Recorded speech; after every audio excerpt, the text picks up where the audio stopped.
Okay, we are we are live on live on YouTube. YouTube. Good Good evening evening to to you you all. all. So let Let me me just just leave this leave one. this one. Okay, Hello. so So,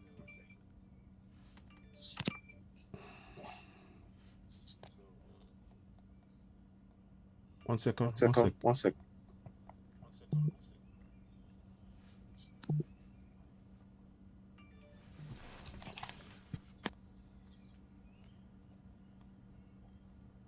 Right now, okay. So now we're gonna Ekale gbogbo le o, aki gbogbo ọmọ káàárọ̀ oòjíire. Now let's just get this going. Aki gbogbo ọmọ káàárọ̀ oòjíire. Ẹ wà lórí ètò pẹ̀lú wa lórí Odùduwà TV Radio. Ká tó tẹ̀síwájú, ẹ jẹ́ ká gbọ́ àwọn orin tó máa tún mú arántí lé díẹ̀. Àwọn bàbá wa wọ́n wà ní ìkàlẹ̀. Akí gbogbo àwọn sọ̀rọ̀sọ̀rọ̀ wa náà, alàgbà Àmọ̀tẹ́kùn, àwọn náà máa darí ètò alẹ́ yìí. Ẹ jẹ́ kí ká tó tẹ̀síwájú, ẹ jẹ́ kí a ṣe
wò bíi pé bí Yorùbá ló kàn ń sọ̀rọ̀ Abíọ́lá àti kọjá yẹn èmi àti ẹ̀ sọ fún wa pé àti omi àti kúrò lórí afárá yẹn nǹkan míì làwa sọ pé àwẹ̀ lèmi ni gbogbo Nàìjíríà gbogbo àwọn tí Abacha ń pa àtàwọn tó lé sẹ́yìn odi àtàwọn tó Yorùbá ni wọ́n báwa náà ṣe bẹ̀rẹ̀ nìyẹn. We created ẹgbẹ́ ọmọ Odùduwà ní New York.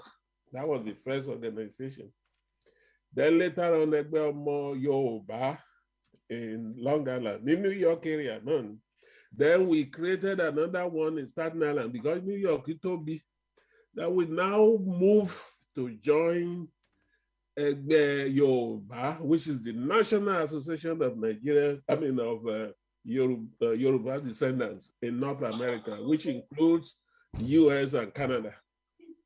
Ẹ ti bẹ̀rẹ̀ sí ní focus lórí ọ̀rọ̀ Yorùbá at this stage. Abẹ́ láti bẹ̀rẹ̀. Kì í ṣọ̀rọ̀ Nàìjíríà mọ́. Gradually, I just want you to see because I máa mọ́rọ̀ wá bẹ́ẹ̀. Tó bá yá.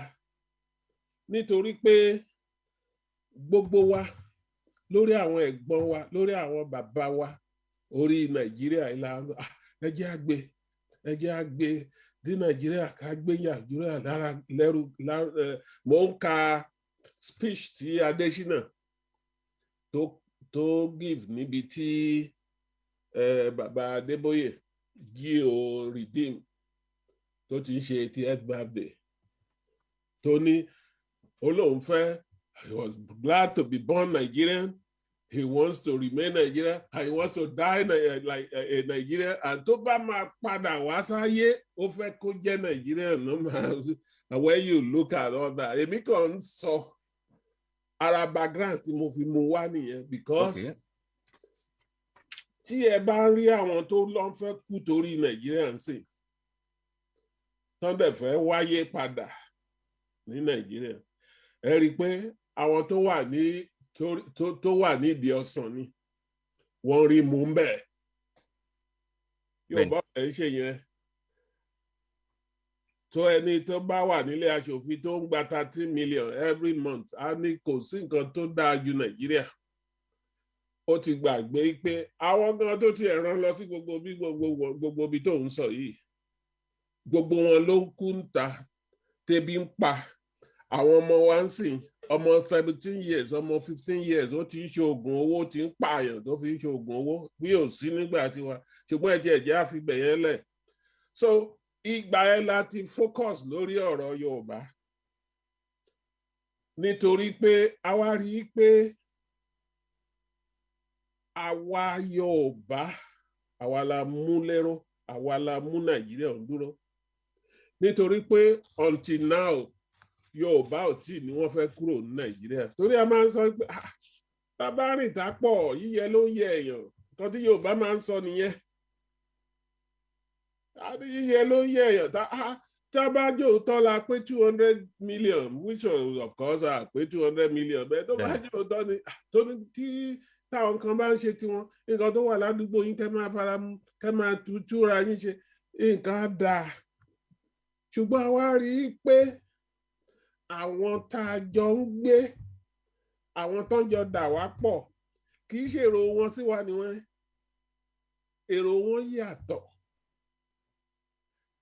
àwọn ti di amúnisìn in fact ó dàbí pé inú Yorùbá gan bí wọn. An example a ṣe ń pariwo Fúlàní ni Muhammadu Buhari ti wà ń bẹ̀ Fúlàní ló wà ń bẹ̀ òun ní gbogbo ẹbí rí ìgbà tí Jonathan wà ń bẹ̀ ńkọ́ ẹ ti gbàgbé ni. Bẹ́ẹ̀ni kò sún wọn náà. Ìgbà tí Jonathan wà ń bẹ̀ yẹn kí Jonathan tó débẹ̀ àwa Yorùbá yìí ló pariwo pé wọ́n gbọ́dọ̀ gbé fún nǹkan tí òfin sọ ni pé tí ẹni bá jó lórí oko tára ò bá dá àbí tí tó wà incapacitated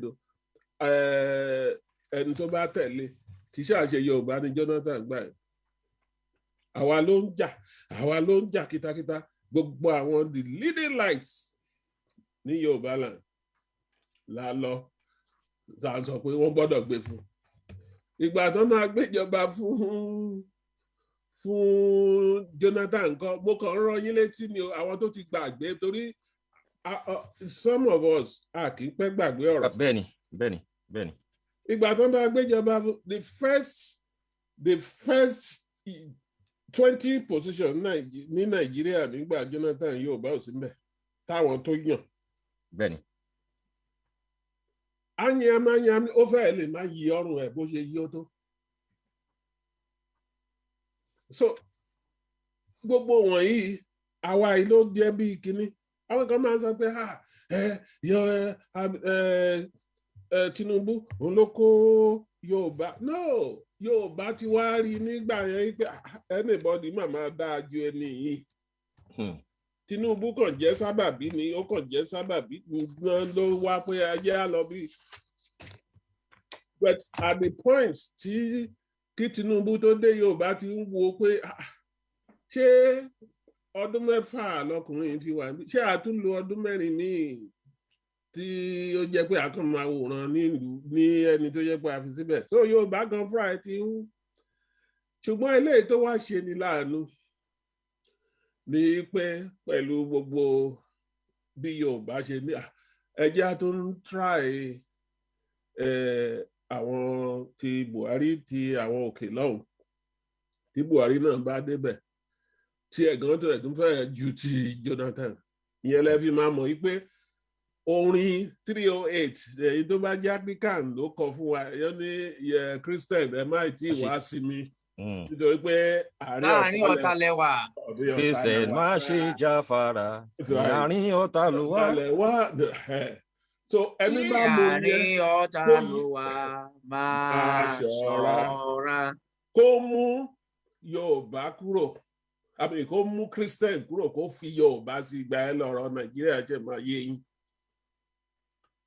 ní gbogbo ibi tẹ́ bá lọ kò sí nǹkan wọn tí òun bí wọn nú bó tiẹ̀ jẹ́ pé wọ́n kọ́pì ẹ̀ àwọn tí òun wọṣọ tẹ́lẹ̀ tí ń wọ agbádá àwọn tí òun ṣe tẹ́lẹ̀ tó bá lówó ní ẹ̀yà míì ní Nàìjíríà tó rówó jí tó gbogbo owó ẹ̀yà wàá wá obìnrin kékeré kan pé Yorùbá àti níyàwó 3 lẹ́yàdúgbò wàá wá Yorùbá kan sí tá máa kọ́ ẹ ní bọ́n ṣe ń gbà fún even fẹ́fẹ́rìtì wa gan bí wọn nú. bẹ́ẹ̀ni. pé bá tiẹ̀ ṣe ń ṣe ẹ máa wọ àwọn tó tiẹ̀ ní wọ́n tó ń fowó mọ́yàn lójú sí tí òun ṣe Yorùbá ẹ rí bọ́n ṣe pé tiwọn gan tó bọ́ sódì. ẹni míì á ṣe gbogbo ilẹ̀ akó owó tá à ń sọ pé ó wà ń bẹ̀ yìí a máa ń fi lẹ́jú èèyàn tí ọ̀rẹ́ mi Ayọ̀ Ògúndìmí bá ṣe nǹkan màá fowó yẹ sí tó bá ń jó bó jẹ́ ìyàwó ẹ̀ níbani àwọn ló wá dé sí tá gbé owó sínú bucket tá ń dà sí tó bá ṣe bẹ́ẹ̀ nílẹ̀ Yorùbá gan wá ní ṣùgbọ́n gbogbo wọ̀nyí là ń sọ. Adésínà tí mo ló ń sọ̀rọ̀ lẹ́ẹ̀kan sọ̀rọ̀ Singapore wípé diversity yẹn ní Singapore nǹkan tó máa ń bí mi inú sáwọn èèyàn wa gbà mí tán bá ń sọ̀rọ̀ wọ́n kàn máa mú díẹ̀ wọn ò ní ro gbogbo nǹkan tó wà ń bẹ̀ bẹ́ẹ̀ ni àwọn particular sí Nàìjíríà ó yàtọ̀ sí Singapore. 74% Chinese they carved a majority ethnic group. Àwọn yòókù tó kàn wá ń bẹ̀ yẹn they are maybe 5%, 8%. And overwhelmingly, láwọn ẹ̀jú ọ̀hún pé tó gbọ́ wọn ní okay, look at Nigeria. We have more than 250 ethnic groups speaking disparate languages. Báwo ló ṣe rò pé then àwọn kan wà tó jẹ́ pé àwọn kìíní gan àwọn ló fà wá lé wọn lọ́wọ́ àwọn tó colonize wa. Wọ́n dẹ̀ fún wọn ní kìíní yẹn pé àwọn lọ̀gá pé àwa yòókù máa tẹ̀lé wọn ní. So tó bá ti nírú kinní yẹn báwo ló ṣe lè jẹ́ kinní fún wa. Òun lè fi ń rí license plate born to rule o mọ̀ ṣe o but ẹ tẹ̀ jẹ́ àpàyẹ̀tì káwá wọ sí àwa Yorùbá tó bá ń create nations Singapore tó sọ yóò tó Yorùbá nation. Bẹ́ẹ̀ni. Tó bá ń create nations in the whole world. There are 194 nations in the world. In terms of population, tó bá ń rank wa Yorùbá between 12 and 15 la máa bọ́ sí. In terms of population, tó bá dẹ̀ wo ti all over the world. Torí àwa náà ló lọ títí dé Ghana, ti Ga. Títí dé Ukraine. Títí dé everywhere. So when you look at all this, we are a nation on our own. Now, the unfortunate thing tó wá ṣẹlẹ̀ sí Yorùbá ni pé, one, we are a nation, an enlightened people, even before the Europeans came. At in many towns and villages, key some areas in Europe there, towns and villages. We've had institutions, monarchy, we had it. We had democracy in our own right. Benny. Bá ṣe respect ọba ní ó tún ní àwọn kan tó bá ń bá jíròrò. Ó láwọn tó ń ó ní bá ṣe ń fún ọba ní feedback. Ọba in council stay there. Tọ́ba bá fẹ́ dájọ́ ikú fún yàn. Ọba nìkan kọ́ ló kàn máa ní kán lọ. There is still the Ogboni court, the court to my sanction it. Okay. Ikú bàbá yèyé akọ̀fin pọ́ba léni ọba ọkọ̀lẹ̀ tọ́ba bá ní tó bá dá ẹjọ́ tí ò yẹ kó dá pé kọ́ lọ pààyàn àwọn míì wà tó máa sọ pé kí lẹ máa ló ṣe tó máa ń jẹ́ bẹ́ẹ̀. Even the other thing is not absolute. You still have to go to another review, another level of reviews. System tó wà sophisticated bẹ́ẹ̀ làwọn òyìnbó bá. Òun la wá ṣe ń sìn tó jẹ́ pé àwọn ọmọ wa ò ríṣẹ́, wọn ò gbà wọ́n síṣẹ́. Tẹni bá tiẹ̀ rí tó bá ríṣẹ́ gan, ẹni tó jẹ́ pé ìgbà tó fẹ́ wọ yunifásitì 15 péré ló gbà, àtòun tó gba 70 àbò òun tó gba 65, abẹ́ ẹni tó gba 12 àbí 15 yẹn ló ti máa bẹ̀rẹ̀ iṣẹ́. Kódà tó ṣiṣẹ́ lẹ́ẹ̀mejì mẹ́ta, ẹni yẹn á ti dọ̀gá. Ẹ ṣeun sà, ibi tẹ́ ẹ mọ́rọ̀ lọ yẹn, ọ̀rọ̀ quota system, ọ̀rọ̀ federal character, gbogbo eléyìí tán fi ń gbá àwọn ọmọ wa sẹ́gbẹ́ kan débi pé tá a bá ṣọ́ra láìpẹ́ àti lọ kàwé ń sìn kò ní jọyàn lójúmọ́. Now, a ti wà nínú ewu tó jẹ́ pé àwọn ọmọ wa bọ́n ṣe ń jáde níléèwé wọ́n useless sí iléèwé tán tiẹ̀ wà gan ti useless already. Bọ́n ṣe ń jáde tán ń pọ̀ sí wọn ò rí nǹkan kan ṣe. Ìyẹn lẹ́nìkan fi dìde ń jọ́ kínní tó ní ká kó 50 million sínú army. Bá ṣe wà yìí every ọdún làwọn ọmọ yẹn ń jáde. Okay, àwa dẹ̀ tí wá dìde ń sìn pé a ṣe yẹn mọ́, a fẹ́ ṣe Yorùbá nation. Ṣùgbọ́n ó wá jọ mí lójú pé ní pé ṣé kò yẹ ká wá ọ̀rọ̀ ìjáfara sọ̀rọ̀ wípé kí ni nǹkan tá à ń ṣe? Because as it is nísìnyí gbogbo nǹkan tí Yorùbá nation ń ṣe kò dàbẹ́ ní pé ó fì sí orí nǹkan tá a fẹ́. So ọ̀rọ̀ Yorùbá nation gan fúnra ẹ̀ ó dàbẹ́ ní pé a fi tọkàntọkàn a fi ìfarasin ṣe. Báwo lẹ ṣe rí sísà? Wọ́n lẹ́ni tí eégún bá ń lé kó máa rọ́jú. Bó ṣe ń rẹ èèyàn náà ló rẹ ará ọ̀run. Ṣé ẹ rí ojú ló ń kan gbogbo wa? Because nǹkan tọ́lọ́run bá ti ṣe kò sẹ́dá Ọlọ́run kan tó lè fà padà tó lè ní kò ní ṣe ṣe. Ìtàn tí mo kàn ń sọ fún yín lẹ́ẹ̀kan bá ṣe bẹ̀rẹ̀ Yorùbá tí mo fẹnu bà lẹ́ẹ̀kan yẹn màá mú example mbẹ̀. By 1996 tí mo sọ lẹ́ẹ̀kan 96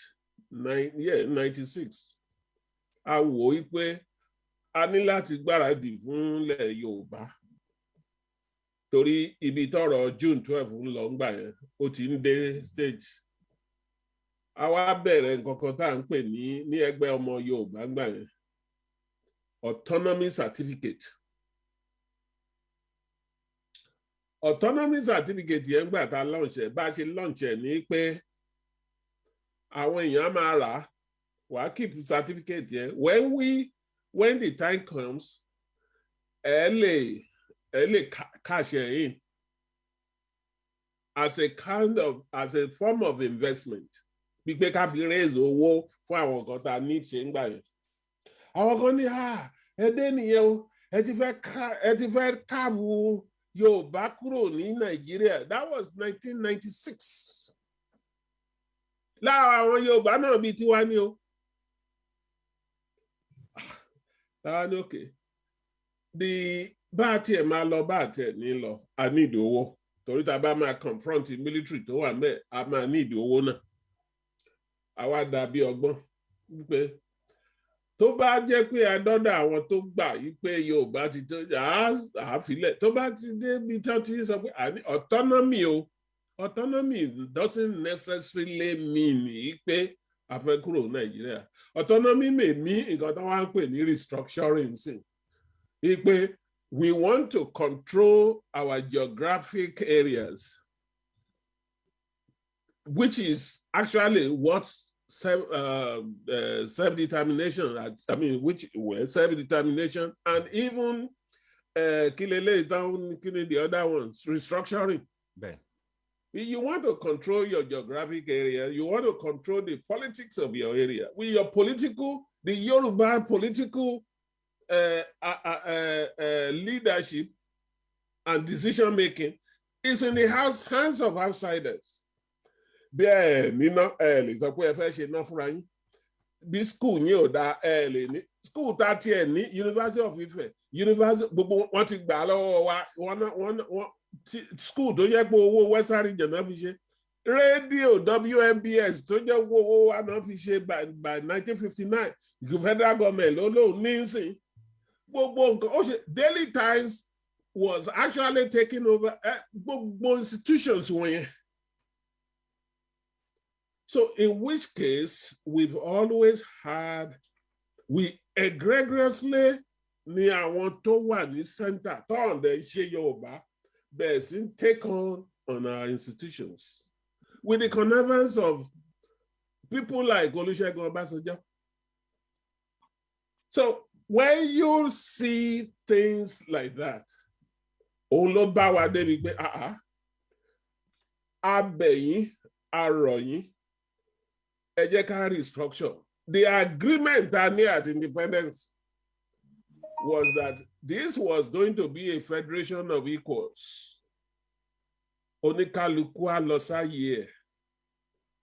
Wọ́n control destiny wọn, or they control education, they control gbogbo nǹkan tá Awólọ́wọ̀ ṣe ń sìn. It was able to do it because of the autonomous government. And the West was autonomous to a large extent of the federal. Gbogbo àwọn wọ̀nyẹn lóní tí wọ́n tán lè máa ṣe. All of a sudden, we are now, operating under the chokehold of a federal government. Gbogbo ẹ má bínú sà. Ṣẹ́rí gbogbo ìyẹn ń sìn ó ti dàbẹ́ ní pé ó ti di ọ̀rọ̀ ẹ̀yìn àti decide nísìn wípé a fẹ́ move on nísìn àti bẹ̀rẹ̀ kínní for over 2 years. Yeah. But ńṣe ló ń ṣe wá bẹ́ẹ̀ ni pé kò sí progress. Àwọn tá à ń tẹ̀lé ààyè tábà sọ pé progress rà táwa ò bá rí ọmọ Yorùbá ò bá rí. Àmọ̀tẹ́kùn. In the life of a nation, 2 years is just nǹkan tó bá máa dáa ó nídìí tó bá gbẹ́sẹ̀ kan síwájú torí pé ibẹ̀ yẹn yọ̀ wá ó lè fà sẹ́yìn kó tún gbé tòsí. You see, èmi ò fẹ́ ká ó dàbí ìgbà tí ojú ń kán gbogbo wa ni.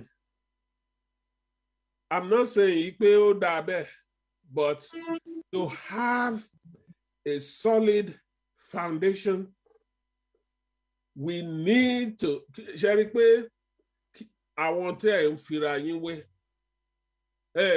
àwọn Ìgbò wọ́n ti lọ, they are almost 50 years ahead in terms of àṣẹ ń wò stage táwa gan ìwà ń sìn ni pé a fẹ́ lọ bóyá ló ṣe ọdún méjì tàbí ń sọ pé àwọn kan yìí ń wò pé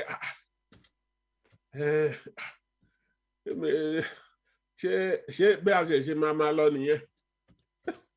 Àwọn kan yìí wà tó ń sọ pé Nàìjíríà ṣe ìgbà tí àwọn Jonathan wà bẹ́ẹ̀ bí mo ṣe sọ wọ́n jẹ àwọn Buhari tó wà bẹ́ẹ̀ sí wọ́n jẹ wọ́n mú àwa náà fẹ́ débẹ̀ káwa náà jẹ ká jẹ tiwa. There are people, I'm just giving you what's going on. A few of us started ní pé look ibi tá a lọ ni. Àwọn míì wà tó ń sọ pé ibi tó dá nìyẹn bẹ̀tẹ̀ ẹ̀ ṣe jẹ́ àdúró náà. Abọ́kàn ń sọ gbogbo kìíní wọ̀nyí. So it's not going to be tó bá dẹ̀ mọ Yorùbá fúnra ẹ̀. Yorùbá ò ṣe bẹ́yẹn. Yorùbá kọ́ rò ó. That's why mo máa ń sọ kìíní kan. Mo ní gbogbo ẹ̀yà tó wà ní Nàìjíríà ló ti ní wọ́n ń lọ lẹ́ẹ̀kan tán fẹ́ kúrò Nàìjíríà. Látòrí yìí tí Adakaboro tó kọ́ bẹ̀rẹ̀ ní South Niger Delta títí dára eléyìí tí àwọn Fúlàní àwọn North fẹ́ lọ ńgbà kan títí di àwọn Ìgbò bẹ́ẹ̀ Yorùbá nìkan ni ò tí until now Yorùbá nìkan ni ò tí sọ. Mo dẹ̀ ti máa ń sọ fún gbà yẹn pé ìjọ tí Yorùbá bá ti ní wọ́n kúrò ní Nàìjíríà and they àwọn náà mọ̀ and they solidify their position around pé wọ́n lọ Nàìjíríà, that's the end of Nigeria. Mo máa ń sọ fún wọn but eléyìí tá a bẹ̀rẹ̀ yìí díẹ̀díẹ̀ ni stage tá a wà lójú mi is the stage of organizing. Àwọn organize ara wa coordination and coordinate ara wa. Àwọn tí ò tí yé à ń fi yé wọn. Ìjọ tá a bá ti certain pé the plurality of the people in Yorùbá fẹ́ lọ. Ó dẹ̀ máa ṣẹlẹ̀ láìpẹ́ yìí. Ṣebí 2003 ló ń bọ̀ yìí. I mean 2023 jàre. So nǹkan tẹ́ ń sọ ni pé a fẹ́ kí èrò pọ̀ sí tẹ́ bá sọ pé kí yes gbogbo yìí tá à ń ṣe awareness. Which is fair enough sir. But problem kan wà nílẹ̀ nísìnyí. Tá bá wo bí nǹkan ṣe ń lọ. Ìrìn àjò yìí ó bẹ̀rẹ̀ láti YWC Adé Ìlànà then I end up sí YSM. Now all along gbogbo situation yẹn number one àti ń dúró ọmọ Yorùbá ń dúró wípé a máa tó ní account gbogbo nǹkan tá à ń gbọ́ nípa account yẹn kò fi ní lọ́kàn balẹ̀ ìyẹn ní. Number two irú bá ṣe kúrò ní inú NINAS irú situation tá à ní sí ni pé NINAS ló ń túmọ̀ constitutional amendments tí federal government ń ṣe àárí ẹnìkankan nínú àwọn tó jẹ́ olórí wa kan jáde kó jẹ́ pé irú nǹkan bẹ́ẹ̀ yẹn àwọn ló máa translate ẹ̀ fún wa náà máa jẹ́ ká understand ẹ̀ àti bó ṣe máa impact wa ibi tí leadership wà nìyẹn ibi tó fà á ta fi máa sọ pé kò sí organized progress. Thank you. Ibi tí èmi fẹ́ kí ẹ mọ̀ ni àti gbogbo ẹgbẹ́ tó dárúkọ tẹ́lẹ̀ àti is still part of building. Like I said, ìtara kọ́kọ́ mú àwa kan jáde pé kò lè máa lọ báyìí. Àwọn kan ò tiẹ̀ tí ìgbà pé ó ti tó time. Ṣé rí YSM tẹ́sán yẹn? YSM has been an attempt láti kó àwọn ẹgbẹ́ ìjọ pé okay gbogbo ẹ̀yin tẹ́ believe pé ó ti tó ká máa lọ ẹ̀jẹ̀ àwa níbì kan. Nínú àwọn ẹgbẹ́ yẹn náà àwọn kan wà tí ò tẹ̀ tí dé stage yẹn tó kàn ń fẹnu wó pé bóyá ó máa bọ̀ sí. nínú stage yẹn YSM was not designed to supplant the activities of other organizations. Nǹkan tí YSM wà fún ni pé tó bá ní nǹkan tó yẹ kí gbogbo wa gbé ṣe lápapọ̀ ibẹ̀ láti máa sọ káwọn kan máa sọ pé àwa ò mọ̀ sí yẹn gbogbo ẹgbẹ́ ìbàjẹ́ 250 ní wá ibẹ̀ láti máa sọ pé yes a fẹ́ lọ ṣe. So ọ̀dọ̀ ta ló ní ìpín tó mú bank dání account dání ta ló because àwa ti ń believe pé ọ̀dọ̀ YSM nìyẹn pakún sí and for several months nísìnyí.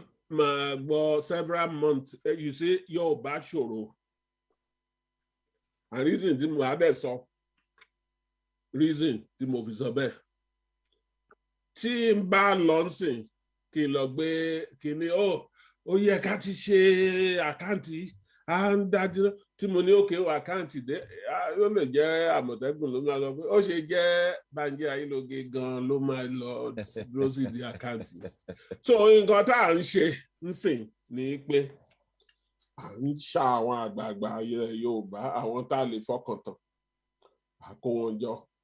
Àwọn tẹ́yìn lè fọkàn tán àbí àwọn tí ọmọ Yorùbá lè fọkàn tán. Ṣé ọmọ Yorùbá kọ́ ni mi tí bá ní tá a lè fọkàn tán ó yẹ kó mọ̀ pé Yorùbá mò ń sọ kì í ṣe èmi ni mò ń sọ. Kí àwa Yorùbá lè fọkàn tán tí ò lábàwọ́n àkó wọn jọ báyìí la fẹ́ ṣe nǹkan tá a fẹ́ ṣe nìyí. Tá a bá fẹ́ worú nǹkan bẹ́ẹ̀ yẹn ó yẹ ká mọ̀ pé ó máa take time.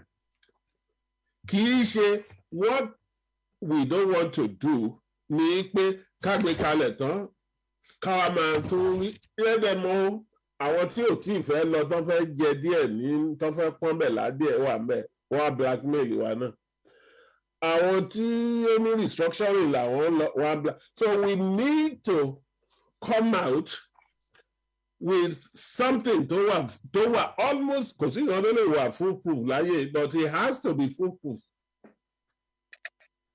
Ṣé o ti yé yín nǹkan tí mo sọ?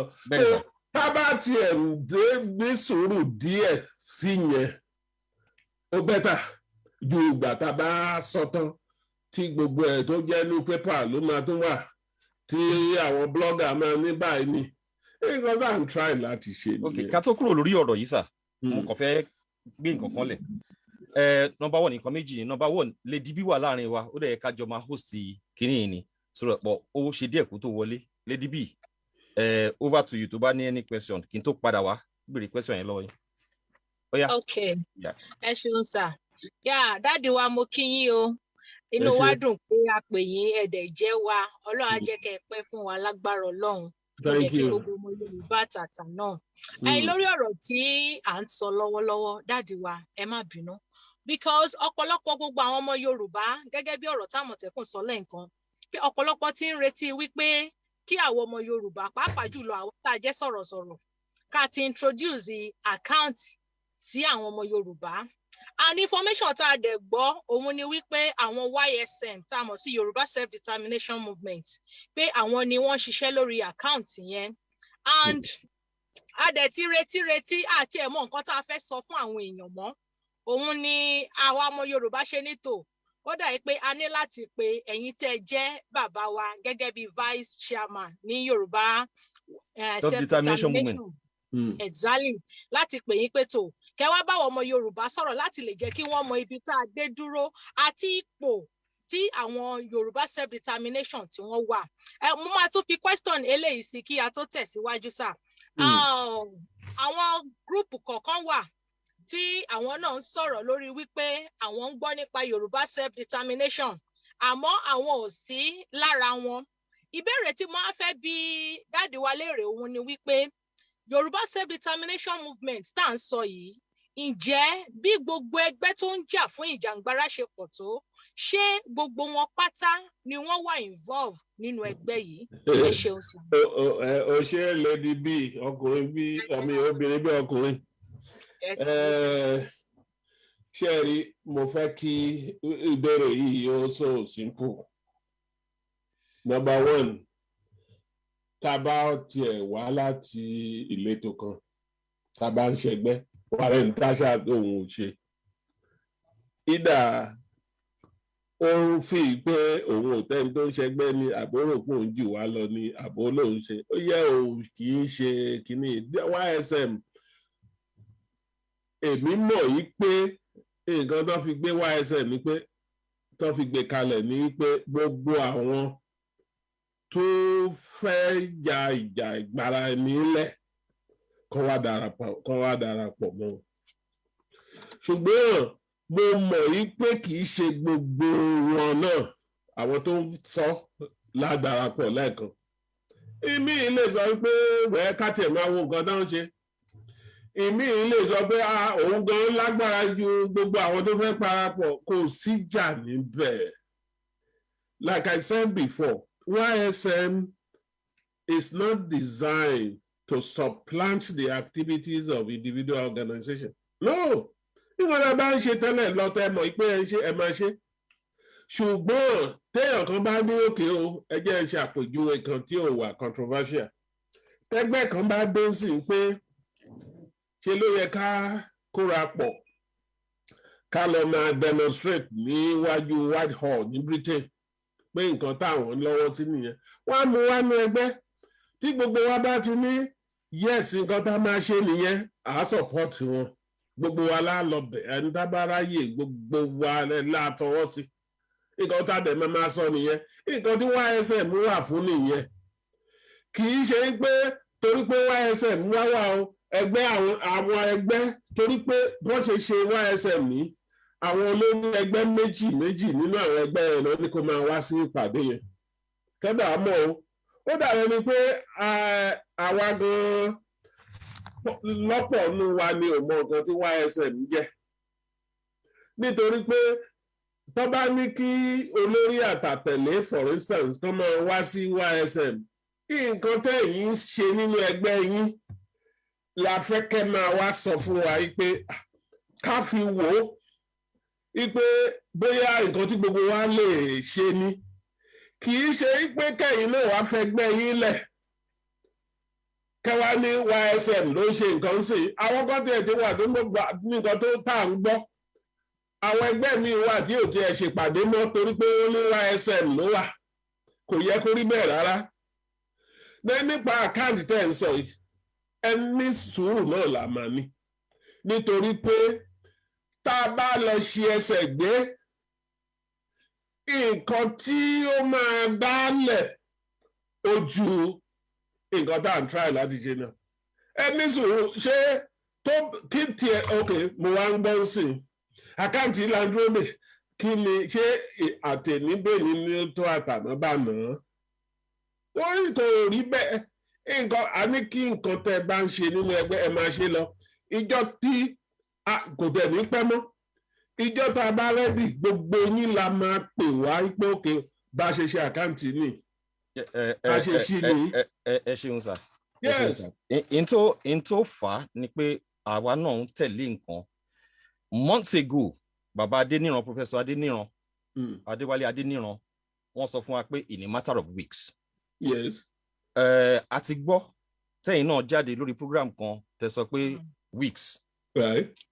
láìpẹ́ yìí ó sì bàbá Akíntóyè few months ago wọ́n ní within 2 weeks. yes. within 2 weeks. Right. 2 weeks yẹn ti lé 3 weeks flying see. Right. Now apart from that sir bàbá ṣe program kan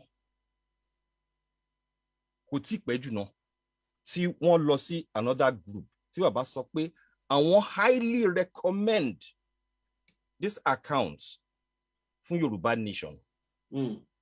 Wọ́n sọ in terms of pé I don't just recommend it, I highly recommend it.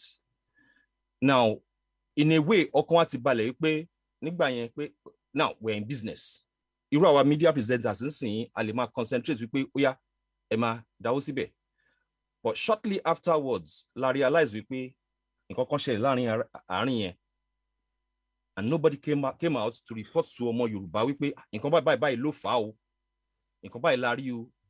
Ẹ̀yin lè má mọ àárín yẹn torí ó dà yín pé yín ṣẹ̀ṣẹ̀ join ní orí. ẹ máa gbọ́ Àmọ̀tẹ́kùn nǹkan kan náà là ń sọ but ó dàbẹ̀ ni pé tí àwa kan bá ti fojú sí nǹkan kan ìyẹn làwa ń fẹ́ kó ṣẹlẹ̀. Mo ń sọ nísìn bàbá Akíntóyè kọ́ nìkan ló wà lẹ́gbẹ̀ẹ́ yìí. Bẹ́ẹ̀ni. Tó bá ní 2 weeks tí ṣe mọ̀ pé èèyàn kan ń jáwádé tèmi náà bá ní 2 weeks tí mo padà dénú ẹgbẹ́ tí mo rí pé ó mà ní àwọn nǹkan kan tó yẹ kán tó ṣe lè kò sí àníkẹ́ ní sùúrù àti mi ò tiẹ̀ ní sọ̀rọ̀ 2 weeks nísìn because ó dàbẹ̀ ni pé ìyẹn tó ń fa wọ́n ní ìrètí púpọ̀ kí náà ló máa ń fà wọ́n. Exactly. Ó máa ń ṣọ̀kan láàárẹ̀ ni. Nǹkan tó lè ṣẹlẹ̀ pé àwa ní front line àwa làwọn èèyàn máa ń báwí náà máa ń bú náà máa ń ṣépè fún. ẹ sọ fún wọn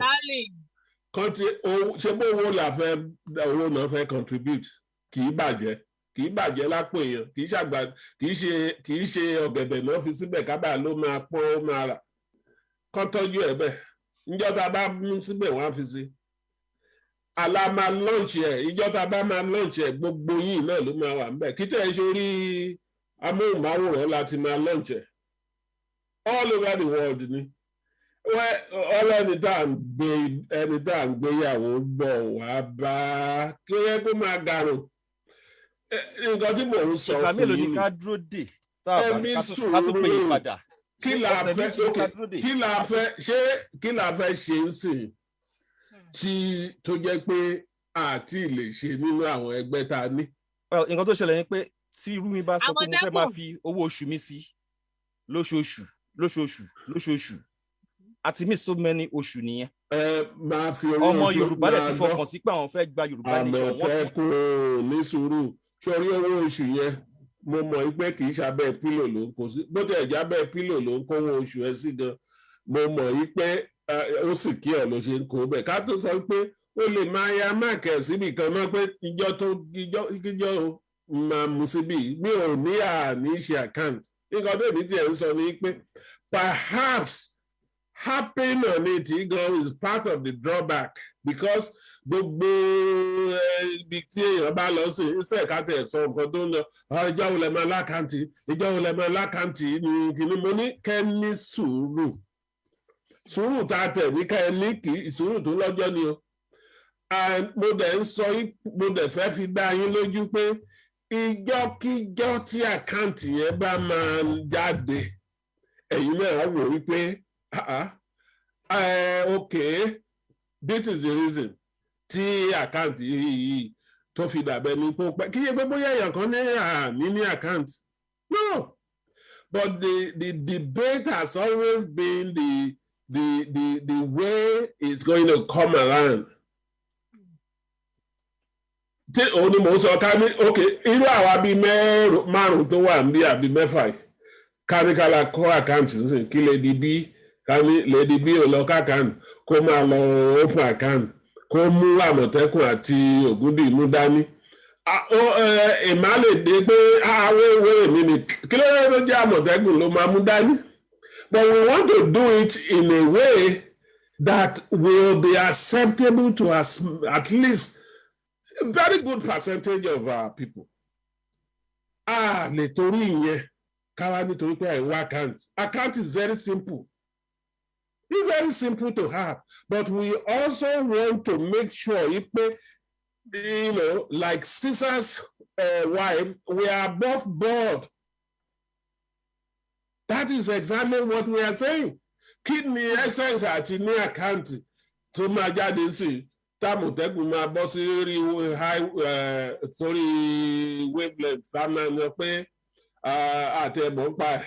àti ẹ̀mọ̀ bó ṣe ń lọ ìyá mi rò pé a lè fowó síbẹ̀ tí lady b máa lóòótọ́ ló sọ then we have shot ourselves on the foot.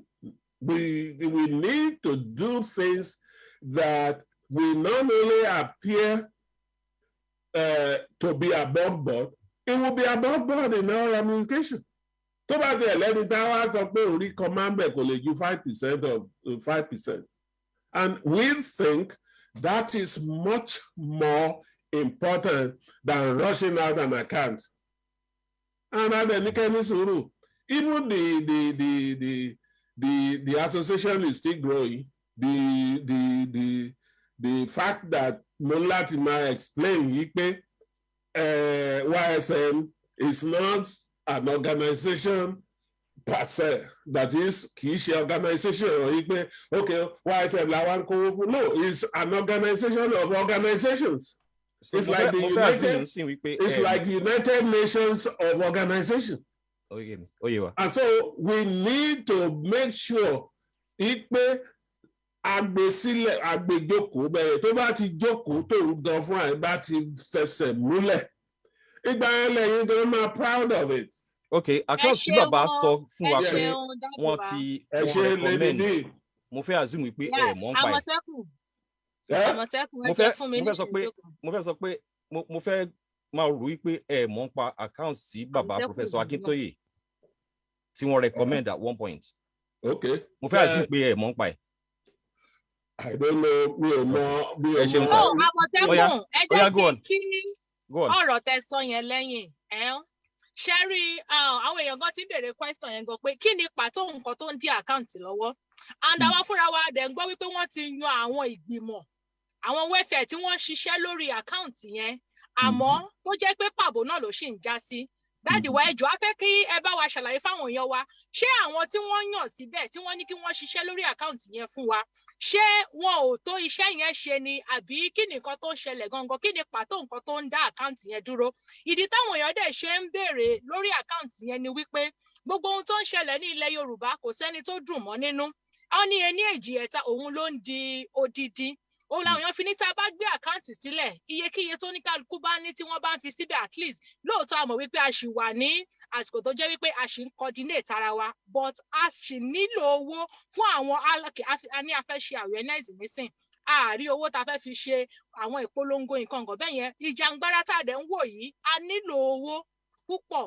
So ẹ jọ̀ọ́ ẹ ṣàlàyé fún wa kí àwọn èèyàn wa kí wọ́n tiẹ̀ mọ̀ kí ọkàn wọn lè balẹ̀ tó bá jẹ́ wípé àwọn tí wọ́n ti yàn sí ipò yẹn wọn ò lè ṣe iṣẹ́ lé lórí ni, ká mọ̀ wípé òkè o àti ẹ̀ tí ì ní any strategy lórí wípé bí àkáǹtì ṣe fẹ́ jáde. Ẹ ṣeun sà. Táwọn bá ṣiṣẹ́ mi ò ní sọ gbogbo nǹkan tí mò ń sọ látàárọ̀. Mo ní wọ́n ń ṣe look, táwọn kan bá lọ ṣiṣẹ́ tán dé àwọn míì á tún wò wípé ẹjẹ́ àfẹlẹ́ èkó, they will go back and do it. Look, èmi ò fẹ́ débì kí n sọ pé ṣe àwọn kan ní ò tó ṣiṣẹ́ o, àwọn kan ló tó ṣiṣẹ́ o, mò ń pa kún ọ̀rọ̀ tó wà nílẹ̀ nìyẹn. I'm not going to be able to tell you that, but I'm telling you pé báwọn kan ṣe ń gbé sílẹ̀ pé báyìí wọ́n lẹ́ni tó pè wá, màá aláwọ̀ ara mi láti sọ ilé. Wọ́n lẹ́ni tó pè láti Nàìjíríà tó sọ pé ṣe bẹ́ẹ̀ rí pé Alphabeta ló ń gba owó Lagos State, ẹ lọ wá bí kẹlọ wáyàn ní ibikíbi tẹ́ bá wà ní London ni o, ní US ni o, ní gbogbo ẹ, a company like Alphabeta kó máa bá yín gbà á kó dẹ̀ máa fowó jíṣẹ́ lásán, but we don't have that kind of thing anywhere in the world. Oríṣiríṣi àwọn èèyàn ló mú àmọ̀ràn wá táwọn sọ pé báyìí ló yẹ kán ṣe ṣe, báyìí ló ṣe yẹ kán ṣe ṣe. Wọ́n lẹ́ni tó fẹ́ contribution lórí tó bá ní tí ò bá ṣe báyìí gan-an òun ò ní fowó síbẹ̀. Gbóníkẹ́ ní sùúrù, àtẹ̀nímẹ́ni kọ́ ni àtànámánà ẹgbẹ́ tá a wà tẹ́lẹ̀ tó bá jẹ́ òótọ́ la ní àwọn ẹgbẹ́ wọ̀nyẹn, gbogbo àwọn ẹgbẹ́ bíi 250 yẹn ó ṣáà ní nǹkan tó ń ṣe tẹ́lẹ̀. Ẹ fẹ́ ṣe publicity wọ́n á ṣá mọ̀ pé tán bá mú nínú àwọn 250 ẹgbẹ́ tó wà yìí sìn, tán bá kó wọn jọ wọ́n á rí 50 tó sọ̀rọ̀ publicity ló lóun fẹ́ ṣe. Kí ló dé tẹ̀ tap into their resources náà? Tó jẹ́ YSM tí wọ́n yìí ń kó jọ òun ló wà mẹ́, àmì òun lẹ́ ń dúró dè. Ó dàbẹ̀ ni pé a fẹ́ sọ ọ̀rọ̀ owó yìí à ń politicize ẹ̀ ni, because mi ò gbọ́ bí the first time tí ò bá sí ti Yorùbá náà bí Yorùbá ṣe jẹ́ wípé a máa ń wà careful, a máa ń gbé nǹkan lọ wájú àgbé lọ sẹ́yìn kó bá lè ṣeé ṣe. Nǹkan tí Yorùbá bá fẹ́ kó dáa òun náà máa ń dúró wọ́n á rò síwájú, wọ́n á rò sẹ́yìn, wọ́n á rò sẹ́gbẹ̀ẹ́ ṣe. àfẹ́ ṣe bíi tàwọn yòókù. so mi ò rí dandan lówó orí bíi pé kínní nígbà tó jẹ́ pé ysm ọ̀gán tábàtì ẹ̀ fowó síbẹ̀ ẹ̀yìn náà yìí máa wá ẹ̀yìn àwọn tó wà ní àwọn organisation yìí máa wá pé ok ibi tá a fẹ́ fowó nǹkan tá a fẹ́ fi ṣe ní. mo ní kẹ́ ẹ ní sùúrù ẹni bá jẹ́ ecology kó tiẹ̀ kó contribute owó fáwọn other organisation kọ́ wá kó wá ń gbà táàkà bá rẹ́dì ìyẹn ń kọ́ tẹ́ ẹ̀ bá lè tí ò bá ṣe é mú dání. kò sígbà tá a dáṣọ tá a rí lẹ̀ fi wọ̀ ẹ ní sùúrù. ẹ ṣeun wọn dáàdi wa Ọlọ́run á jẹ́ kẹ́ pẹ́ fún wa. ọmọ bá fẹ́ béèrè question. Yes. Yeah, òun náà ni mo fẹ́ sọ. And ìdí tó yẹ jẹ́ káwa náà máa tẹnu mọ́ ọ̀rọ̀ àkáǹtì yẹn ni wípé ṣe ló dà pé àwọn èèyàn fún àwa náà ní ọrùn báyìí lórí àkáǹtì ni. Ká má ì tí ì jáde sórí afẹ́fẹ́ ni àkáǹtì ni. Àwa náà dẹ̀ ní ìgbàgbọ́ wípé àwọn YSM ni wọ́n ti fi wá lọ́kàn balẹ̀ because a gbọ́ pé gbogbo olórí gbogbo ẹgbẹ́jẹgbẹ́ ni wọ́n wà níbẹ̀. So irú YSM yẹn ò lè gbé àkáǹtì síta káwọn èèyàn wá sọ wípé àwọn ò lè fi owó síbẹ̀ because ọmọ ìpè kò kí ń ṣe ẹgbẹ́ kan ló gbé àkáǹtì yẹn jáde. So ẹ jẹ́ kí n gbogbo nǹkan tí mò ń sọ yìí ẹ sọ fún wọn bẹ́ẹ̀ ẹ jẹ́ ẹgbóhùn yìí síta kán mọ̀ pé èmi mo sọ bẹ́ẹ̀ dídùn lọ́sàn-án sùn lọ́sàn-án so ẹ máa rí gbogbo wàhálà táwọn èèyàn gbogbo àwọn tẹ́ ẹ sọ yìí kò sẹ́ni tí gbogbo kinní wọ̀nyí ò yé nínú ẹ̀ aláwọn jàǹkànjàǹkàn aláwọn tó ti ṣiṣẹ́ báńkì aláwọn tó jẹ́ accountant ni wọ́n aláwọn tó jẹ́ kinní ni wọ́n gbogbo wa là ń wò wípé the best way to bring it on tí ò ní sábà wọn tí ò ní sí kinní nǹkan tí gbogbo wa ń lé nìyẹn kì í ṣe pé èmi nìkan lè lọ báńkì lẹ́ni kí n gbé àkáǹtì sílẹ̀ ṣé ó wá dáa kó di ọ̀la kí Lady B máa gbọ́ pé Banji Ayiloge nìkan ló ní àkáǹtì yẹn pé bóyá ó tẹ̀ máa jí bẹ̀ ní àlè sọ. ìwọ náà ló máa sọ pé adẹ̀nìkan lọ ṣe dáadáa ní owó nǹkan tó gbé síta a ní láti ní ìfarabalẹ̀ ká dẹ̀ sọ fáwọn wọ̀nyẹn pé kó ní sùúrù ibù ẹgbẹ́ YSM ọ̀ngàn níbi tó ń ṣe ìgbà ọ̀nà ìdálẹ̀ wọ́n ń bá bọ̀ èmi tó ń sọ pé kìíní December ni mo jọ yín. So when you look at it ọ̀tọ̀ ní perspective tèmi náà máa bá wá ọ̀tọ̀ ní perspective àwọn tó join lẹ́yìn mi àwọn míì ń bọ̀ then pé àwọn kan wà tán ní wọn ò sí lára wa ó lẹ́gbẹ̀ẹ́ understand yẹn nígbà tí ṣé bí Yorùbá la pè kì í ṣe Fúlàní organization ní YSM Yorùbá ni. ẹ ṣeun sir. We are born Democrats. Bí bàbá mi wà ní YSM tí mi ò bá fẹ́ lọ kò sí nǹkan tó lè ní bí mo ṣe tó yìí kò lè force mi. bẹ́ẹ̀. But ìjọ tí n bá wá wo wájú pé àwọn ọmọ máa ń gbé nǹkan ṣe ibi ló yẹ kí n wà kò sẹ́ni tó tún máa bẹ̀ mí tí mo máa join wa ẹ má jẹ́ ká gbà kínní bíi pé ó ti di dandan. ẹ ṣeun sir ó yá ọmọọba gbóhùn sókè. ẹ káàsán o bàbá wa Ayiloge. He who basks in fashion. bẹ́ẹ̀ni. ọmọ ọba ó yẹ kó yẹ ẹ. ẹ rọra sir mo kí yín. How are you? Fine sir. Àmọ̀tẹ́kùn mo kí yín kúṣẹ́ àti lè àti gbogbo àwọn ẹgbẹ́ mi yòókù ẹ̀dẹ̀kú ọ̀rọ̀ ìlú. Mo ti ń gbọ́ àlàyé tí bàbá wa ń ṣe láti ẹ̀kan yìí bó tẹ̀ jẹ́ wípé bá a ṣe ń sojú fún gbogbo àwọn ọmọ káàró òjìrè ẹ̀rù inú wọn gbogbo àwọn ọ̀rọ̀ tí wọ́n ti ń sọ fún wa òun náà ni ó ń pa àwa náà lọ́kàn inú tiwa náà dẹ̀dùn bí gbogbo nǹkan yẹn ṣe ń lọ ṣùgbọ́n pẹ̀lú gbogbo àwọn àlàyé tí ẹ tún ń ṣe nísìnyí mo mọ̀ pé gbogbo àwọn ọmọ káàró òjìrè wọ́n tẹ́tí sí yín mo mọ̀ pé ó máa tẹ́ àwọn kan lọ́rùn kò dẹ̀ ní tẹ́ àwọn kan lọ́rùn ṣùgbọ́n èyí tó jà jù níbẹ̀ ni pé kí nǹkan tí ó máa mú wa tẹ̀síwájú kó yọrí lẹ́yìn ìpàdé tí a ṣe pẹ̀lú yín lónìí yìí ṣùgbọ́n ìbéèrè tí mo fẹ́ béèrè ẹ má bínú bàbá wa o òun ni wípé because àwọn ọ̀rọ̀ náà kan sọ wípé bí ìpìlẹ̀ bá bàjẹ́ kí ni olódodo yóò ṣe à ń sọ wípé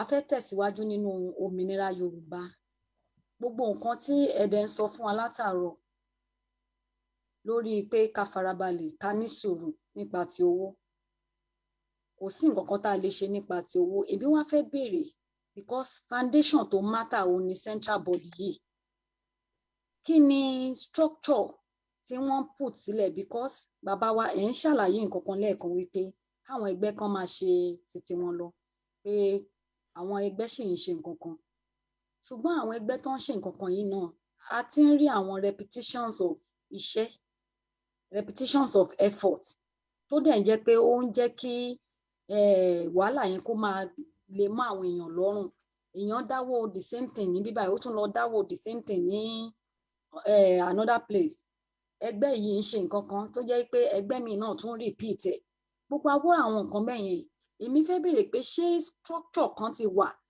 tí YSM tó ń put in place because kò jọ bí ipa ní structure níṣe ni gbogbo nǹkan dàbí pé nísìnyí àwa dàbí àgùntàn tí ò lólùṣọ́ because gbogbo information gan yàtọ̀ fún account tó tẹ̀ yẹ ká máa gbọ́ àsìbí pé a ní olórí a ní àwọn aṣojú tó yẹ ká máa fún wa ní òrèkóòrè tí àyà àwọn ọmọ Yorùbá tó máa fi máa wà ní information and communication bẹ́ẹ̀ni kò sí rárá information disseminations updating wa every time lórí every incident tó ń lọ àgbọn kankan a dẹ̀ sọ wípé a ní YSM a ní àwọn tó ń ṣojú gbogbo organization níbẹ̀ yẹn so ìyẹn jẹ́ ká máa yé wa gan bíbí pé kò síṣẹ́ kankan tó ń lọ bóyá àwọn tó wà ń bẹ̀ àwọn náà sì ń jìjà pé ipò ìjà pé agbára ìjà pé ta ló fẹ́ ṣíwájú ni at the expense of people's life tó wà ní ilé à ń sọ fún wọn wípé tíjó tayọ̀ la máa gba orílẹ̀-èdè wa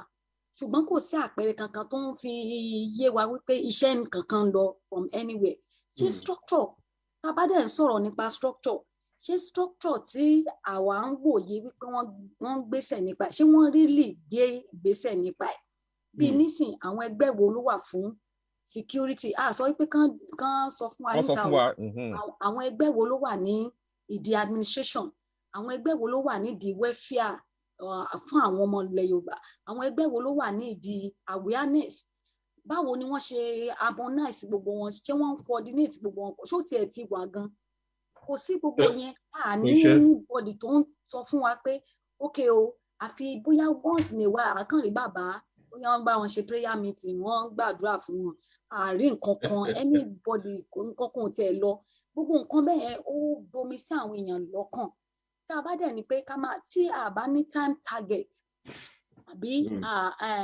àfojúsùn time pé limited time yóò láàyè ìgbà báyìí sí ìgbà báyìí nǹkan kan gbọ́dọ̀ jáde lórí àkáǹtì báyìí lórí nǹkan báyìí níṣẹ́ ló máa dàbí pé ṣe la tún fọwọ́ aago tiwa gangan sẹ́yìn nínú ìrìn àjò yìí ó jẹ́ nǹkan tí mo fẹ́ gbé síwájú àwọn bàbá wa tí a bá fi èmi ò rò pé ó yẹ kí ọ̀rọ̀ account àbí structure a ti wà lẹ́nu kínní náà ó ti lọ ọdún méjì báyìí pé ó yẹ kó lóòótọ́ YSM ṣe bẹ̀rẹ̀ ni I mean wọ́n dẹ̀ ti bẹ̀rẹ̀ náà ó ti ń lo bí ọdún nísìnyìí ó yẹ ká ti máa rí differences. ọmọ ọba sọ́ra jẹ́ kí n dá ẹ lóhùn. ẹ ṣeun bàbá.